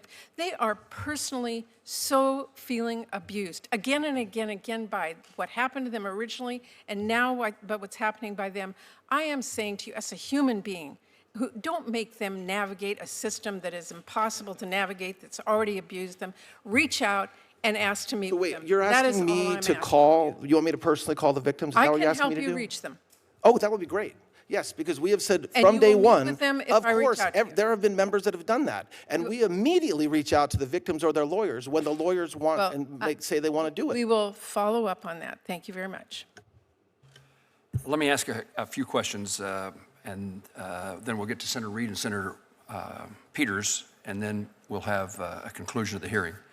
I want to, oh, yes, and Senator Gillibrand, excuse me for my lack of peripheral vision. We'll make certain, Senator Gillibrand, that you are called on. General, worried about staffing and operational strains at the Bureau of Prisons. This subcommittee, and our full committee has tried to help in the last several years, and there was money in the reconciliation bill, $5 billion to support recruitment and retention efforts to address the BOP's maintenance backlog. In correctional facilities in Kansas, and we have certainly a major federal and lots of state correctional facilities, but officers, wardens, stakeholders continue to hear concerns about staffing shortages, aging infrastructure, deferred maintenance, officer retention, long-term strain placed on both personnel and inmates. What can you tell me about this budget request, and can you help me understand the circumstances you see at the Bureau of Prisons in this regard? So, thank you, Senator. We were given a broken agency when we took over. Not enough money, morale was very low, and many of the prisons needed serious repairs. And so the President's budget this year tries to rectify a lot of that, as did the Big Beautiful Bill. The vacancy rate is still 20% for corrections officers. I talked about this earlier. That has to do with retention, it has to do with how much we're paying them, and creating an environment at the BOP that they want to work at. And so that's something we have to work on. We have some of the investments we want to make, $450 million to attack the vacancy rate and start paying some of our correction officers more. And then also a lot of money to make repairs. And so these are just safety repairs, but also structural repairs at prisons so that, again, it makes sure our inmates are protected and are safe, and that we're safe from them, and also creates an environment that's safe for the staff and the corrections officers that are working there. And so it's a big number, but it's extraordinarily important. As recently as yesterday, General, I continued to hear from state and local law enforcement agencies about their desire and therefore the demand for training on drones and counter UAS systems. Kansas City is a FIFA site, but that demand is significant. And can you tell me how the department is working with the FBI to address this issue? And I think FIFA is a significant component of it, but with the prevalence of UAVs, I think it's just an issue that needs to be broadly addressed. Yes, so we're training, the FBI is training a ton of state and locals every day, and we're on the clock because of FIFA, but we're also doing it beyond FIFA because the UAS's, the drones are a big problem in every single state in this country. And so we have ATF also that a certain portion of ATF also helps with the training as well at the FBI facility. And we're going to continue to do that, meaning we're going to continue to offer and provide training to state and locals. We're also asking for money in our budget to help shore that up a little bit so that we can continue to not only offer training, but have a defense to the UAS. I would suggest that the FBI training center is over capacity, needs more officers and capabilities. And if the Department of Justice is interested in pursuing that, I'd be interested in trying to be helpful. I'm interested in working with you, Senator. Thank you. Grant administration, I think things are getting better, but the Department of Justice, particularly in its grants to local law enforcement, it's been a really slow process this year in getting the money out the door.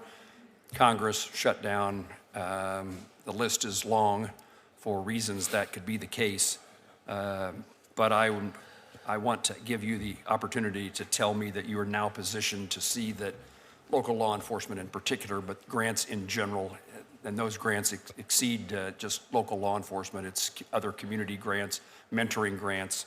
I want to make sure that you believe you're now positioned in terms of staffing and administrative abilities to make that process work better. We are working on that, and you're right. It's been slow. We now have all the 25s out except for maybe one. We're starting on 26 now. One program or one grant? One grant. One grant. I could be off a couple of grants, but we're mostly finished with that process. You're right. It didn't. We didn't get the number from you guys till January, late January, so we had a late start. And we're going to turn to 26 now and get as much done as we can. As you know, they're distributed on a rolling basis, so it's not as if there's no money and then a ton of money. So we're trying to get the wheels turning as quickly as we can to get money out. Thank you. Senator Reed. Thank you, Mr. Chairman. Mr. Blanche, how many taxpayers' returns were leaked by the IRS contractor in the 2020 breach? How many taxpayers, excuse me? How many taxpayers' returns were leaked by the IRS contractor in the 2020 breach? I don't know the exact amount, but a lot. 405,427. One of them was Donald Trump, correct? One of them was Donald Trump, correct? One of them was Donald Trump and his family or others, correct. Right. And Donald Trump was president at the time. Correct. So it was his IRS department that allowed this breach of privacy, correct? Well, it was a criminal who worked in the IRS, yes. Well, he was hired under Trump's administration. This is one of the Trump. Well, there was a criminal breach that led to this, yes. Very good. How many of these 400,000 people have received monetary reimbursement for the breach? I don't think any have, including the president. No, they haven't. But you've authorized the president. Do you agree the president should have reimbursement, correct? No, we settled the case. No, there's no reimbursement to President Trump. Well, He that's filed a suit, interesting. Senator, but So President Trump, you're going to assure us President Trump and his family will get no proceeds from this? Correct. He will not. He will not get. His family will not get. Correct. And who will direct the distribution of these? Who gets the money? From the right. Victims Fund? No. Well, there'll be a commission of 5 individuals that will be set up, and they will take in requests and claims and decide whether to do anything from issue of policy. Who will name the commissioners? I will, or the Attorney General, whoever the Attorney General is. The Attorney General. Okay. Sorry, just to correct, and one of them will be done in consultation with leadership of this body. Consultation. Well, that's good. But when he first announced this suit on January 30th, he said, I think what we'll do is something for charity, where I'll give the money to charity. I'm talking about the American Cancer Society. I would say established and respected charities. Will you fulfill the president's wish that it goes to respected charities? I'm aware that he put that in or said that, but that's not ultimately what the settlement calls for. Well, the settlement was negotiated between his lawyers and the Department of Justice, correct? Correct. So his lawyers did not urge that they adopt the president's vision of giving it to a respectable charity? I am confident his lawyers urged the president's desires. Obviously, there's not a charity.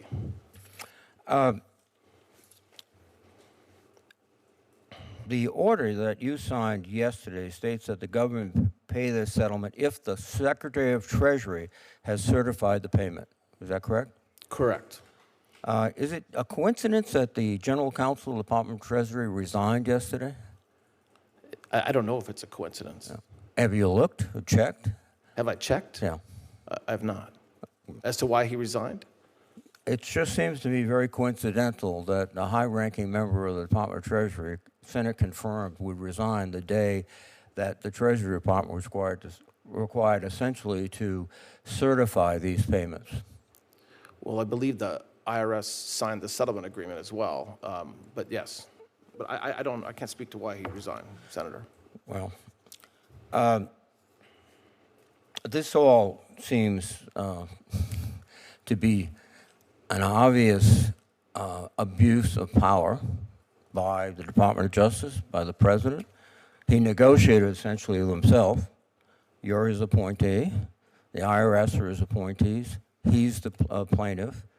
And the American people, I don't think, are surprised that suddenly all this money is going to his friends or people that he, in his orbit. Will you ensure that none of this money goes to anyone convicted on the January 6th attack on the Congress? Well, the commissioners will determine who is eligible to receive the money. not And the Attorney who General. are the commissioners? They're not named yet. Who will name them? I will, or the Attorney General will. It's not me. So, with the suggestion of the President of the United States? Excuse me? With the suggestion of the President of the United States, your boss? I do not make suggestions. I will. we No, will no. appoint commissioners. He will make suggestions to you. I have no idea if he will or not. I really don't. I have no idea if he will or not. I would be shocked if he didn't tell you exactly who to put on, and I'd be more shocked if you did not put them on. This is a travesty of the law in the United States and the Constitution. You had an opportunity to go down and talk to Ghislaine Maxwell. And then a few days later, she was transferred from a high-security prison to a very comfortable, I mean, that's very not true. comfortable. It's just not true. She was not in a high-security prison. She was transferred from a low-security prison to a low-security prison. I mean, you're looking at me like that's verifiable. Well, I don't think at the other prison she had her own room. She had access to a private shower. She could have pet therapy. And I don't know if any of that is true. I'm not disagreeing with you. I just don't know it if is it's true, and you should know it, Mr. Attorney I should know that? You whether, should know. Whether an inmate has access to her own shower? No. This is a person of extra special interest to the President of the United States. He's known her. Why did he send you down to talk to her? He didn't send me. I went. What do you mean? You think President Trump called and asked me to go interview a witness in federal prison? Honestly? Yes, I do, frankly. Well, because you know well, why? he didn't. Because the He didn't. deal was in. He I mean, needed you can say somebody that, he but could you want rely. the He truth? needed somebody he You could want the rely truth? upon to talk to her and say, what would she say if she was asked about Jeffrey Epstein? And you were the perfect choice. And you went down there, and suddenly, shazam! She's out of what is a more confining situation into a much more relaxed federal prison. Every word that I asked her is recorded and available to you to review. If there's criticisms of the question that I asked her, go ahead and make them. But the president did not have anything to do with my choice to go interview Ms. Maxwell. If I wouldn't have went and a career would have went, you would have said, why didn't you go yourself? Just like you expect me to know whether she has access to her own shower. You so should. I did go. Everyone in the United States who reads the newspapers know that. I guess you don't, read things like that. This whole hearing, I think, is exposing something, which is, to me, very frightening. You're a very gifted lawyer. But from my perspective, you have very little faith to the Constitution and the people of America, and you're the president's consigliere. Your perspective is completely wrong, Senator, Well, respectfully. I think the facts will prove me right. Thank you. Thank you, Mr. Chairman. Mr. Blanche, last May, my staff at Homeland Security and Government Affairs Committee released a report documenting that the inspectors general that President Trump fired had collectively uncovered billions of dollars in fraud, waste, and abuse. We oversee IGs and believe that they're incredibly important to hold government accountable, which needs to be done so that American people have trust and confidence in the work that we do here. In fact, it was quite, I thought, striking. The study showed that for every dollar that we spend on IGs, it's been estimated the return on that investment is roughly 18 times what we put into the IGs. But despite the administration's purported focus on fraud, your department, FY27 request, would actually cut these IGs, their budget, by nearly a third. These are folks that have an 18-to-1 return on investment. Prior to being in public service, I spent 20 plus years in the investment business. If I told investors, this is an investment I'd like you to make and you're gonna have an 18-to-1 return, they would jump out of their chair in excitement and say, absolutely, how much money can I put in to get an 18-to-1 return? So while the request, and this happens while you're requesting an increase for your overall agency through the reconciliation, so you're gonna be gaining additional funding, which I would argue requires oversight as you get additional funding. That happens every government agency, not just yours. And to have a massive cut of IGs with an 18-to-1 ROI, why was that decision made, and how do you intend to have robust oversight of the department when you're cutting the folks who are responsible for that and have a brilliant track record of doing that with every administration, Democratic or Republican, before you?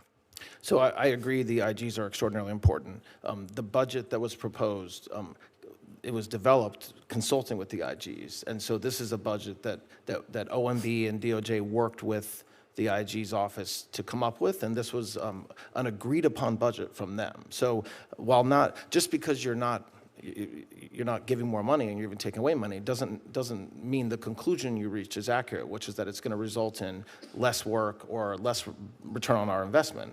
I just don't think that's true. Well, that makes no sense, of course. If you have 1/3 fewer folks working, granted, maybe they're incredibly more productive, but it's really clear with an 18-to-1 return, investing as your budget is growing, you're going to have that kind of return. And it makes no sense to do that. Why? There's no financial sense to do it. So is there another reason you just don't want IGs on the job? As I just said, the IGs themselves work with OMB and DOJ to develop this budget in a way that made them feel that they could get their job done. So it wasn't like, we've got a budget for it, you can either take this or you're going to get a lot less. I wasn't part of the conversation, but I assure you it was I not. can't imagine IGs are going to say, okay, we want fewer of us even though we have an 18-to-1 return, and we're the guardian to make sure that people can trust what happens in federal government. And it makes no sense to me to have that cut. And I think it speaks volumes of what this administration is really focused on, and it's not about reducing waste, fraud, and abuse. You don't do that by decimating the IG Corps. We certainly saw him fire a number of IGs earlier and have serious concerns. Mr. Blanche, the President also signed an executive order on March 31 directing the Department of Justice, the Department of Homeland Security, and the Postal Service to take a series of actions related to federal elections, including the creation of a federal citizenship list and new rules on mail ballot distribution. That order is rightly being challenged in federal court, as these are state functions. But recent reporting indicated that the implementation of that order is being coordinated through the White House meetings involving senior Department of Justice leadership, including Assistant Attorney General Harmet Dillon. So my question for you, sir, is what is the department's role in implementing the March 31st executive order? Well, I want to be careful because it is under litigation, but it's as you just described. It's working with other agencies within the administration to implement the goals, which I think are appropriate goals, to make sure that we have free and fair elections, to make sure that those are implemented, whether it's DOJ that needs to implement them or some other federal agency. Well, you have other agencies. The same reporting identified the official leading the Department of Homeland Security's work, as you said, you're all working together on this, who now serves as the DHS Deputy Assistant Secretary for Election Integrity. Her name is Heather Honey, who is in that position. Ms. Honey's prior claims were central to the effect to challenge the 2020 election results. Claims, as you know, have been widely disproven.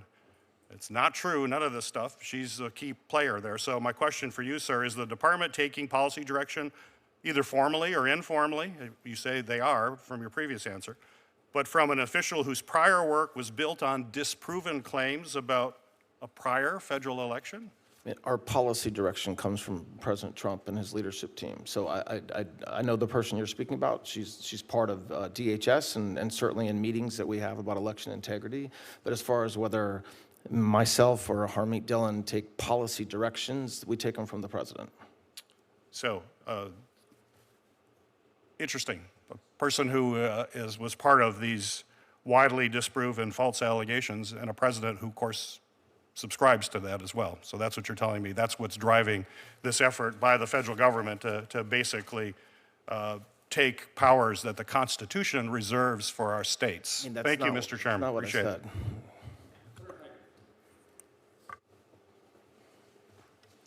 Thank you, Mr. Chairman. Welcome, General Blanche. Thank you. General Blanche, last week I took this topic up with Director Patel. I'd like to revisit it with you. That has to do with the work that's taking place in various jurisdictions across the country to make them more safe. And I want to commend the department for the work on Memphis Safe. The task force there has resulted in a 43% decrease in violent crime since the operation commenced. I think it's a shining example of what happens when you have state and local governments cooperating with the federal government, and the dramatic improvements that we've seen in violent crime and enhancing safety are really very much appreciated. I just wanted to ask you to take a few minutes and walk us through the whole of government approach that you've taken and how that's been executed, and from that, what lessons we might learn that could be applied to other jurisdictions. Thank you, Senator. Yes, in your state, the Memphis Task Force is one of the shining stars of law enforcement over the past year, also DC as well. And the way that it works is that we no longer care about stats within an agency, the FBI, DEA, Marshals, HSI, state and local. It's just one government, and it's a one government approach. So what happens in Memphis, and what should happen in every city in this country, is every day law enforcement gets together in a room and they decide who they're going to go out and get that day, whether it's someone wanted for murder, rape, any other burglary, whether it's just somebody who has a warrant out for their arrest, and then they focus on doing it. And they do it if they need a prosecutor to write a warrant, they go to get the prosecutor to write a warrant. If they need a state DA to help because it's a state charge, they get the state DA's office. And what you saw, you just described the reduction in crime. But you have streets in Memphis now that were unwalkable 6 months ago, and that now there was a few new restaurants opening, I heard last week, and that's complete success. I wish we could do what we were able to do in Memphis in every city in this country. Could we stay on that for just a moment? Because yes. I understand that there are other jurisdictions in the United States that are refusing to cooperate. Is there anything that we could do, any tool that we could provide to help you with this, with these non-compliant jurisdictions? Look, I think one thing we can do is just keep on showing the American people what it looks like when you do it right, and hopefully these local politicians that are doing it wrong will be shamed into doing it right. We also are, in many cases, filing lawsuits against some of these cities where they're actually violating the Constitution and violating federal law in the way that they're treating federal law enforcement and the work that federal law enforcement is doing. But all I can do as the acting attorney general is offer everybody that we will work as hard as we can with our law enforcement to work with the state and locals to combat crime. Thank you. And that's what President Trump ordered me to do, and that's what I will continue to do. Well, thank you for that. I would just like to show my colleagues, I get a daily report on the results of what's happening in Memphis from your team and many others, and it's quite impressive. The accountability makes a real difference. I'd like to turn to another issue, though, one that's deeply concerning. I think it is concerning to me. It should be concerning to every American, and that's bringing to light what happened under the previous administration, the Biden Department of Justice, when they weaponized the extraordinary powers of your department with Arctic frost.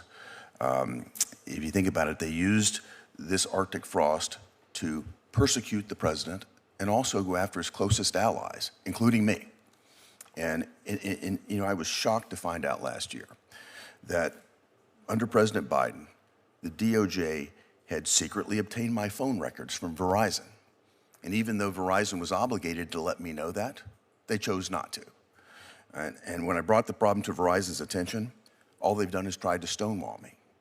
And we've brought it before the FCC in the form of a complaint. Again, Verizon simply continues to stonewall. And if I think about what Verizon with the Biden DOJ did, they specifically chose to ignore the fact that nothing can or should stop a phone provider from notifying a member of Congress when their constitutional rights are being violated, as mine were violated. It turns out that Verizon's chief legal officer, Vandana Venkatesh, used to work for Henry Waxman, one of the most partisan players up here. And she, as the general counsel, I'm seriously concerned, at least, that Ms. Venkatesh and Verizon may have collaborated with their friends at the Biden DOJ. They never told me or my colleagues about it because they might have been worried that the truth would come out. They might have been worried that that would endanger their plans to make a $20 billion acquisition of Frontier Communications. It's contemptible, it's damning, but I think there may have been a real reason there. I want justice to be done here, and I really would appreciate your help getting to the bottom of it. So here's my question. Can I get your commitment that the DOJ will work with me and my colleagues, Senator Grassley and Senator Johnson, in bringing full accountability to this abuse of power? Absolutely, and obviously, Senator, one way we do that is by the work we're doing to make sure you all get your oversight responsibilities as much as you deserve, to get the materials that we're reviewing and collecting, but then also in proactively the work that we're doing to make sure that what happened never happened again. I mean, understand that there are times when we subpoena phone records, we do not want the bad guys to know that we did it because we're still investigating. But the idea that that could be done to a United States senator and that it would be okay for a prosecutor to just do it, not even a scintilla of evidence anybody did anything wrong, and then not provide notice to is in some ways the worst form of abuse by the Department of Justice. Well, in fact, there's a constitutional ban, and I think a first-year law student should know that. You know, when AT&T was requested to provide the same records, they saw the constitutional problem. Right. They stopped. Verizon was willingly handing over my records and those of other of my colleagues. And I just asked myself, what was the purpose? What was the motivation for them to violate my constitutional rights? Was it because they wanted to make friends with the FCC, maybe Ms. Venkatesh, to get an appointment sometime later? I don't know. Was it because of this Frontier acquisition that they had in mind? I don't know. But we need to get to the bottom of it. Thank you. Thank you, Mr. Chairman. You're welcome. Senator Gillibrand. Thank you, Mr. Attorney General, Acting Attorney General, for being here. Thank you. I've listened to your testimony today, and I have a concern about your focus. New York City was the site of the last major terrorist attack against the United States at 9/11. We benefit greatly from what you've mentioned, this whole of government approach, yes.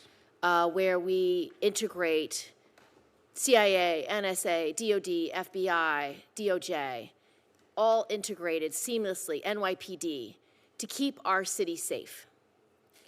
It's one of the biggest cities in the country. It's one of the most dynamic cities in the country, and our public safety is paramount. But I've looked at your record, and I am deeply concerned that you are not using this whole of government approach, because I see you slashing programs left and right that we know work for all sorts of things, from drugs to gun trafficking to community policing to cops program, slashing so many programs that I know work. So I want to take you through them and hear from you why your focus isn't where New York City and the state and the country need you to be, which is our public safety. So first of all, do you think that China, Iran, Russia want to do us harm and would undermine our elections? Yes. Why did you delete the whole department then that is supposed to protect against the undermining of our elections? We spend a ton of time, a ton of money, a ton of man hours, a ton of resources on that very issue. Yeah, but you canceled the FBI's Foreign Influence Task Force. That's a task force. That's not. That's literally just a group. It was you know what a task force is. That's not getting rid of anything. I was here in 2016. I know what happened. And after that, we did a whole of government approach. Yes. We put experts in at CISA. We put experts in at the FBI, and we put experts in at the Department of Defense. Together, whole of government approach, they went state by state by state to make sure that our electoral infrastructure was sound. However, your department and this administration has aggressively fired all the people that were put in charge of this. So they were the people at the FBI in charge of it. So why have you dismissed those operations? Where that failed, there were no state and local involved. It was all just a bunch of federal people, mostly out of Washington, D.C., okay? And the FBI agents were all Washington, D.C. The way they were agents, not around the country where we needed them. So the way that we're addressing it by closing down that task force is by having HSTF set up in every single, including in New York City. Every single agency, every single state now has a HSTF, and that is one of their main focuses. And it does work with state and local. I want a complete report on this because I don't have confidence that you are doing what needs to be done, because if all the 300, 400 expert people that were in our previous administrations, multiple administrations, Democrat and Republican administrations, if none of them are good and you're starting over from scratch, that doesn't sound like the recipe for success. I didn't say none of them were good. That's not what I said. Well, they've all been dismissed, and they've all been fired in all three areas. That's not true. They have not all been dismissed. We fired the people from DOD, we fired the people from CISA, we fired the people at the FBI. They were all dismissed. They were not all dismissed. Many of them are still here. Ask for a briefing, look into it, and give a report to this committee, because I'm telling you, if you agree that our adversaries do not have our goodness in mind, they don't have our protected elections in mind, yes. I need laser-like focus on solving this You're getting problem. laser-like focus. All right, I'd like a report on that. Second issue, gun trafficking. We have been working so hard as a federal government to stop the flow of illicit guns into our communities, where someone can sell guns out of the backs of their trucks from some criminal gun dealer who's trying to get these guns into the hands of criminals. And we're supposed to get data every year so we can show that our gun trafficking laws are working. These new enhanced laws where police officers can now go cross state lines to do their investigation. Why are you not giving me the data about gun trafficking? I need to know if it's working. I need to know if these cases are being prosecuted. And I can't even get data out of your department. Well, the cases are being prosecuted. We did Will you give me the data so I can assess it? I don't know what data you're talking about. The number of weapons that have been seized, the number of cases that are being prosecuted. We keep track of how many weapons have been seized that are trafficked, and I'm waiting from your department over a year to get that data. To the extent there's data that we're Will required you send it? Okay, next point. Okay. I got like 5 points. I only get 5 minutes. Next point, community violence intervention grants. You are slashing these community violence intervention grants. They work. We know they work. One of them was to New York for $4.2 million, slashed. It prevents youth violence. These are programs that are working. Did you analyze whether this program was working before you slashed the funding? Yes, there's still a ton of funding for those programs. Not the ones in New York. You just deleted them. Delete, delete, delete. It's shocking. It wasn't delete. That okay, well, 4.2 was deleted for the Local Initiative Support Corporation that funds. It's not a deletion. It's just that we're not seeking funding for it through this exact process. I'm seeking funding for it. I've asked for the money, and we've gotten grants for this, and you've just suspended this grant program. I'm happy to work with you to make sure we're spending the grant money in the right way. I don't have any more time, but there's the community-oriented policing grant cuts as well, the COPS funds. This is something our police officers in our community policing development micro grants, they benefit from it. De-escalation training grants, programs that work. Our police officers need it. And then drugs. We have an anti-heroin and anti-methamphetamine task force, and we need to be funded, and it's not being funded. So It is being funded, absolutely. There's a different amount of funding, but it is being funded. No, you've eliminated funding for both the anti-heroin, anti-methamphetamine task force. I'm sorry. Which is the task force that stops the trafficking of heroin, fentanyl, and the very long word I can't pronounce. I mean, Senator, there's nothing more important to President Trump and to this Department of Justice than combating the illegal flow of narcotics. So to the extent that there is a particular funding revenue stream that is not being funded the same way, I commit to you that it is of the highest priority to combat drug trafficking. Last is the Public Safety Officer Benefit Program. You say, we just had Police Week, you say you stand with law enforcement. When you do not support this program and when these funds are not getting back to the loved ones who have lost their police officer loved one, it is not right. I need you to focus on this. I need you to get this right. We're committed. Thank you, Senator.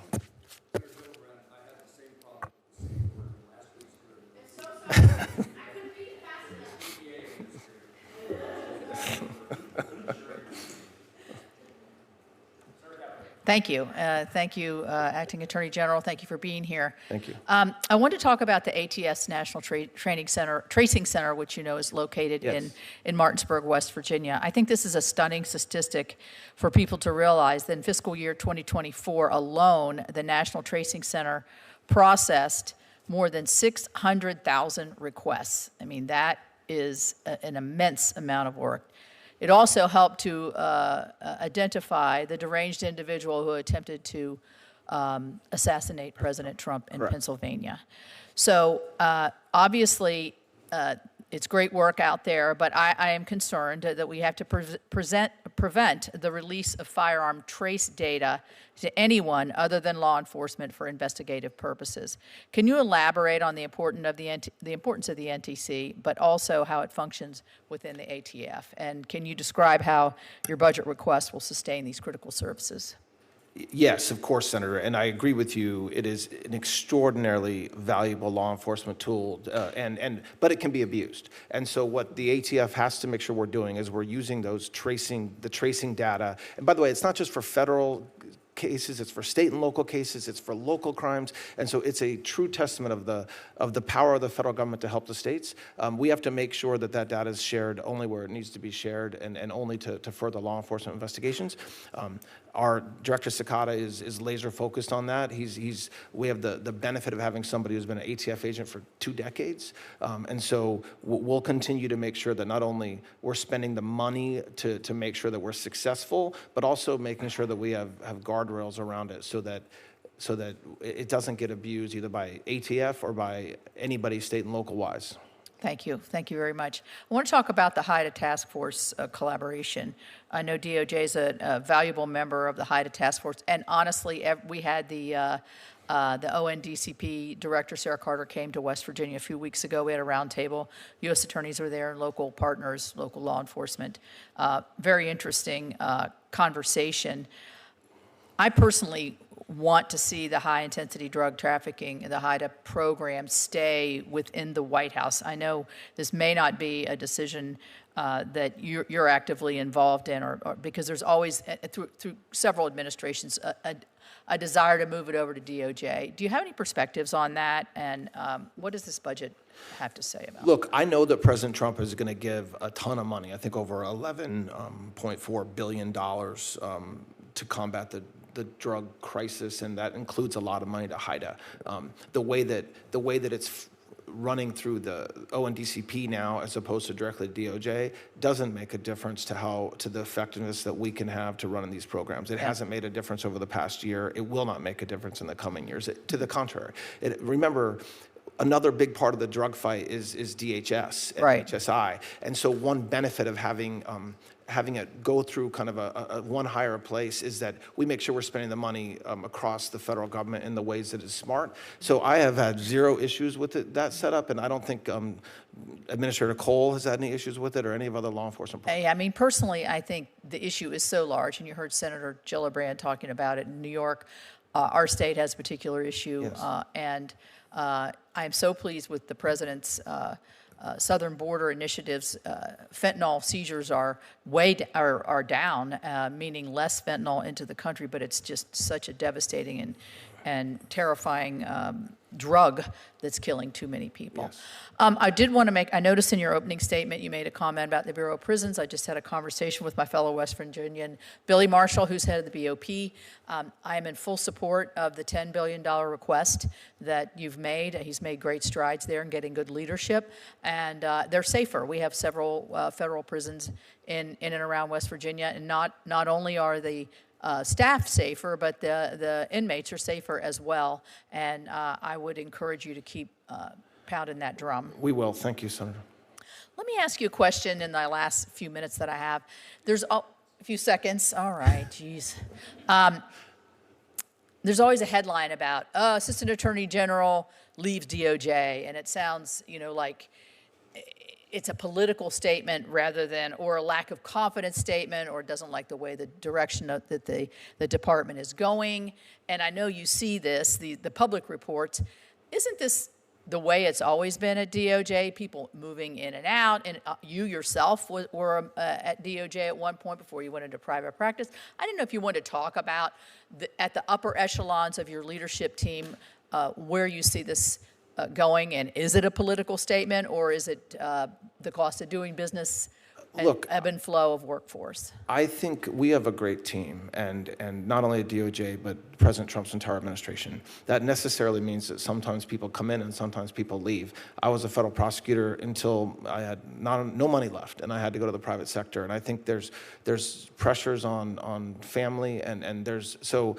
It's not a political statement. I think the president has assembled a phenomenal cabinet, and the cabinet has then assembled leadership that I think is every day working hard to fulfill the president's agenda, and when it comes to DOJ, to make America safe again. And so my team that works at DOJ, some of them will stay for 4 years, and some of them will probably leave in the next month or two, and that's natural, and all we can do is thank them for their public service and to keep on hiring great people. Thank you for your service. Thank you. Thank you, Senator. Senator Capito, we're going to conclude this hearing in just a moment. Senator Van Hollen and I have the practice of wrapping up our thoughts with questions or statements, and then we'll conclude. I'm in a particular hurry to get to the Defense Appropriations Subcommittee to ask questions there. So if I quit explaining what we're going to do, I'll get there sooner, and I now recognize Senator Van Hollen. Thank you. Thank you, Mr. Chairman.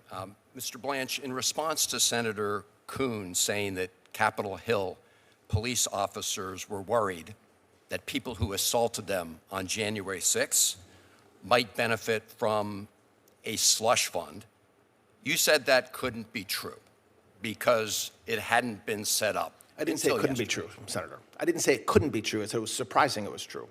Okay. So it is very possible that people have been anticipating getting payments from the administration, people who were part of the attack on the Capitol on January 6th, right? You're asking me to speculate on the possibility of something? Have you not heard of anybody anticipating getting payments from that?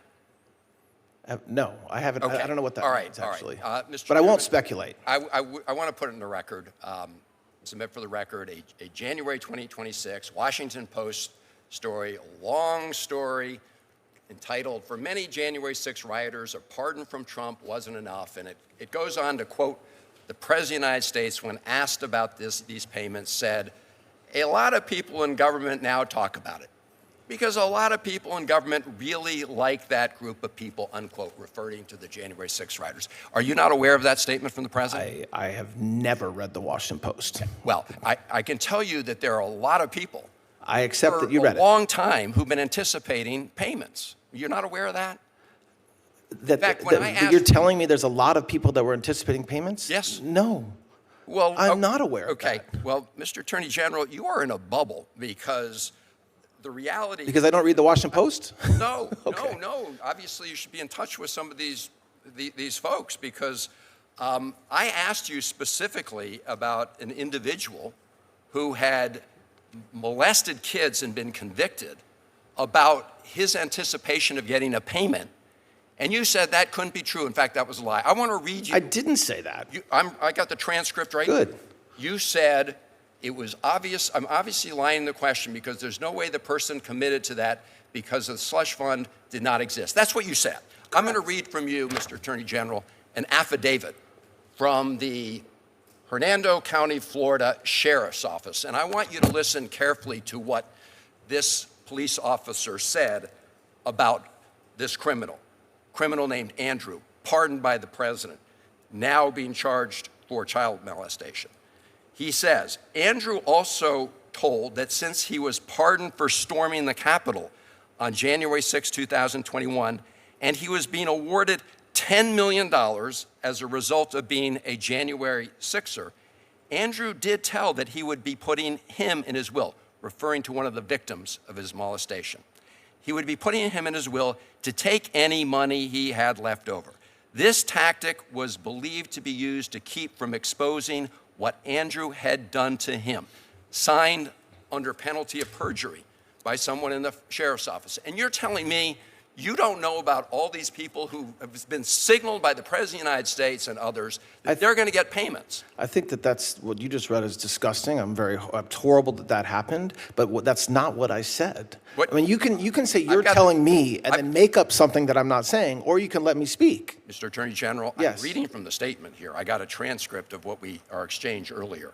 And you essentially said, well, you're obviously lying in your question because there's no way this person committed to that because the slush fund of which you called it did not exist, just as you suggested. Right, and it's true that even the affidavit that you just read said that he would be awarded, this criminal suggested he'd be awarded $10 million. Now you're playing absolute word games. I am not playing a word game. Of course you are, because people are also, words matter. Words matter. So if you're going to quote me accurately. Mr. Chairman, I'd like to put in the record, January 6th rioter pardoned by Trump was sentenced to life in prison for child abuse. Pardoned Capitol Hill rioter tried to bribe child sex victim with promise of January 6th payout. And I will close with this, Mr. Attorney General. You can't tell us today that this individual would not be eligible for a payout from this fund. I find that obscene. And I'm going to ask you one last time. You keep comparing this case to the Keep Eagle case. In that case, as you've admitted, a judge ultimately signed off. I'm asking you, before you proceed with this fund, will you have a federal judge sign off on it? I didn't compare the cases. What I said is the commission that we set up yesterday is nearly identical to the commission that was set up during Keep Eagle. So please, you repeately put words in my mouth, and then you say, oh, I'm playing wordsmith. Words matter. Mr. General, so if you, they do matter. You said they were, look, the transcript will speak for itself. It will. But you compared in your own release. In the Department of Justice's own release, you compared it to this case. And in this case, a judge signed. My final question is, will you agree, as they did in that case, that before you proceed with this fund, a federal judge will sign off and approve it? Will you agree to that? There's no federal judge. So there's no mechanism. Actually, there is a federal judge presiding over this case. The case was dismissed by the judge last night. Yeah, because you moved to create this fund. I didn't move. I did not move. The settlement result, Mr. Attorney General, come on. So So you're not going to submit this proposal to any federal judge or independent? There is no judge. Any independent authority? What does that mean, an independent authority? It means not somebody who's getting to pick 5 of the members who was the president's former personal attorney. That would be somebody who would be independent. I'm the acting attorney general, okay? The fact that I used to be President Trump's lawyer is just a fact, but I'm the acting attorney general. So don't say the president's former personal lawyer will do something. The acting attorney general will do something. Mr. Attorney General, you are acting today like the president's personal attorney, and that's the whole problem. You've got you have a whole banner of his face hanging over the Department of Justice, and you and everybody else walks under it. And you are acting like you're his current personal attorney. Mr. Chairman, I have no further questions. Attorney General, let me ask this question in this regard to the fund. Is there in your mind a nature or a description of the individuals that you hope to find to serve on that board that makes the decisions that we're talking about? Yeah, we want people who will have the ability to evaluate, I mean, with a couple of the questions from the senator and from others today, evaluate whether somebody who's applying for compensation is entitled to it. And if they are entitled to it, what amount and how to go about doing that. So we expect there'll be experienced people. It'll be public. People can be critical if they so choose. And so we haven't come up with names yet, and we will, I think we have 30 days to do so. And when we have the names, we'll announce them. And what's the standard by which a determination is made that compensation should be had? So in the broadest sense, it's weaponization. It's not limited to Republicans. It's not limited to Democrats. It's not limited to January 6 defendants. It's limited only by the term weaponization. And so I expect that the commissioners, and what I expect they will do, because they'll have to, is set up guidelines and set up procedures for individuals to apply for that. The weaponization then gets defined, could be, I assume you can't expand the word weaponization, but you can narrow where it seems to be most applicable, where the weaponization, if it occurred, is the most egregious. There's some kind of standard by which you would evaluate a case-by-case basis? I think there has to be standards, and I think it is a case-by-case basis. I think that it will depend on, but by when you say there's a standard and then say it's case by case, that's the issue, right? Is that the case by case analysis is what's going to have to be done, and I expect that it will be done. I mean, I think it's telling that everybody on the left and everybody in the liberal side of the media immediately says it's a slush fund for President Trump's friends. If anything else, that's an outright admission that they know that the people that really had this Department of Justice weaponized against them were President Trump and his friends. But that is not what the commission says. That is not what the AG order that I signed yesterday says. It does not limit it to President Trump or President Trump's friends. To the contrary, President Trump isn't taking a dime. And so the fact that there's a view that this slush fund, which it's not, is going to be only given to Republicans or friends of the president is one, not true. But two, it's very telling that that's the reaction from Democrats, because it proves the point that President Trump has been saying for a very long time, which happens to be true, which was for the first time in our nation's history, you had an administration seek to destroy the previous administration, not just President Trump, anybody that came in contact with him. I've said it before, but you're talking about his gardeners being put in the grand jury, his Secret Service detail being put multiple times in the grand jury. That's what the last administration did to try to destroy President Trump. And he has said publicly, and I very much agree with him, that he doesn't want this to ever happen again to anybody. And so how do you go about making sure it doesn't happen again to anybody? Well, you change the culture, which is what we're doing.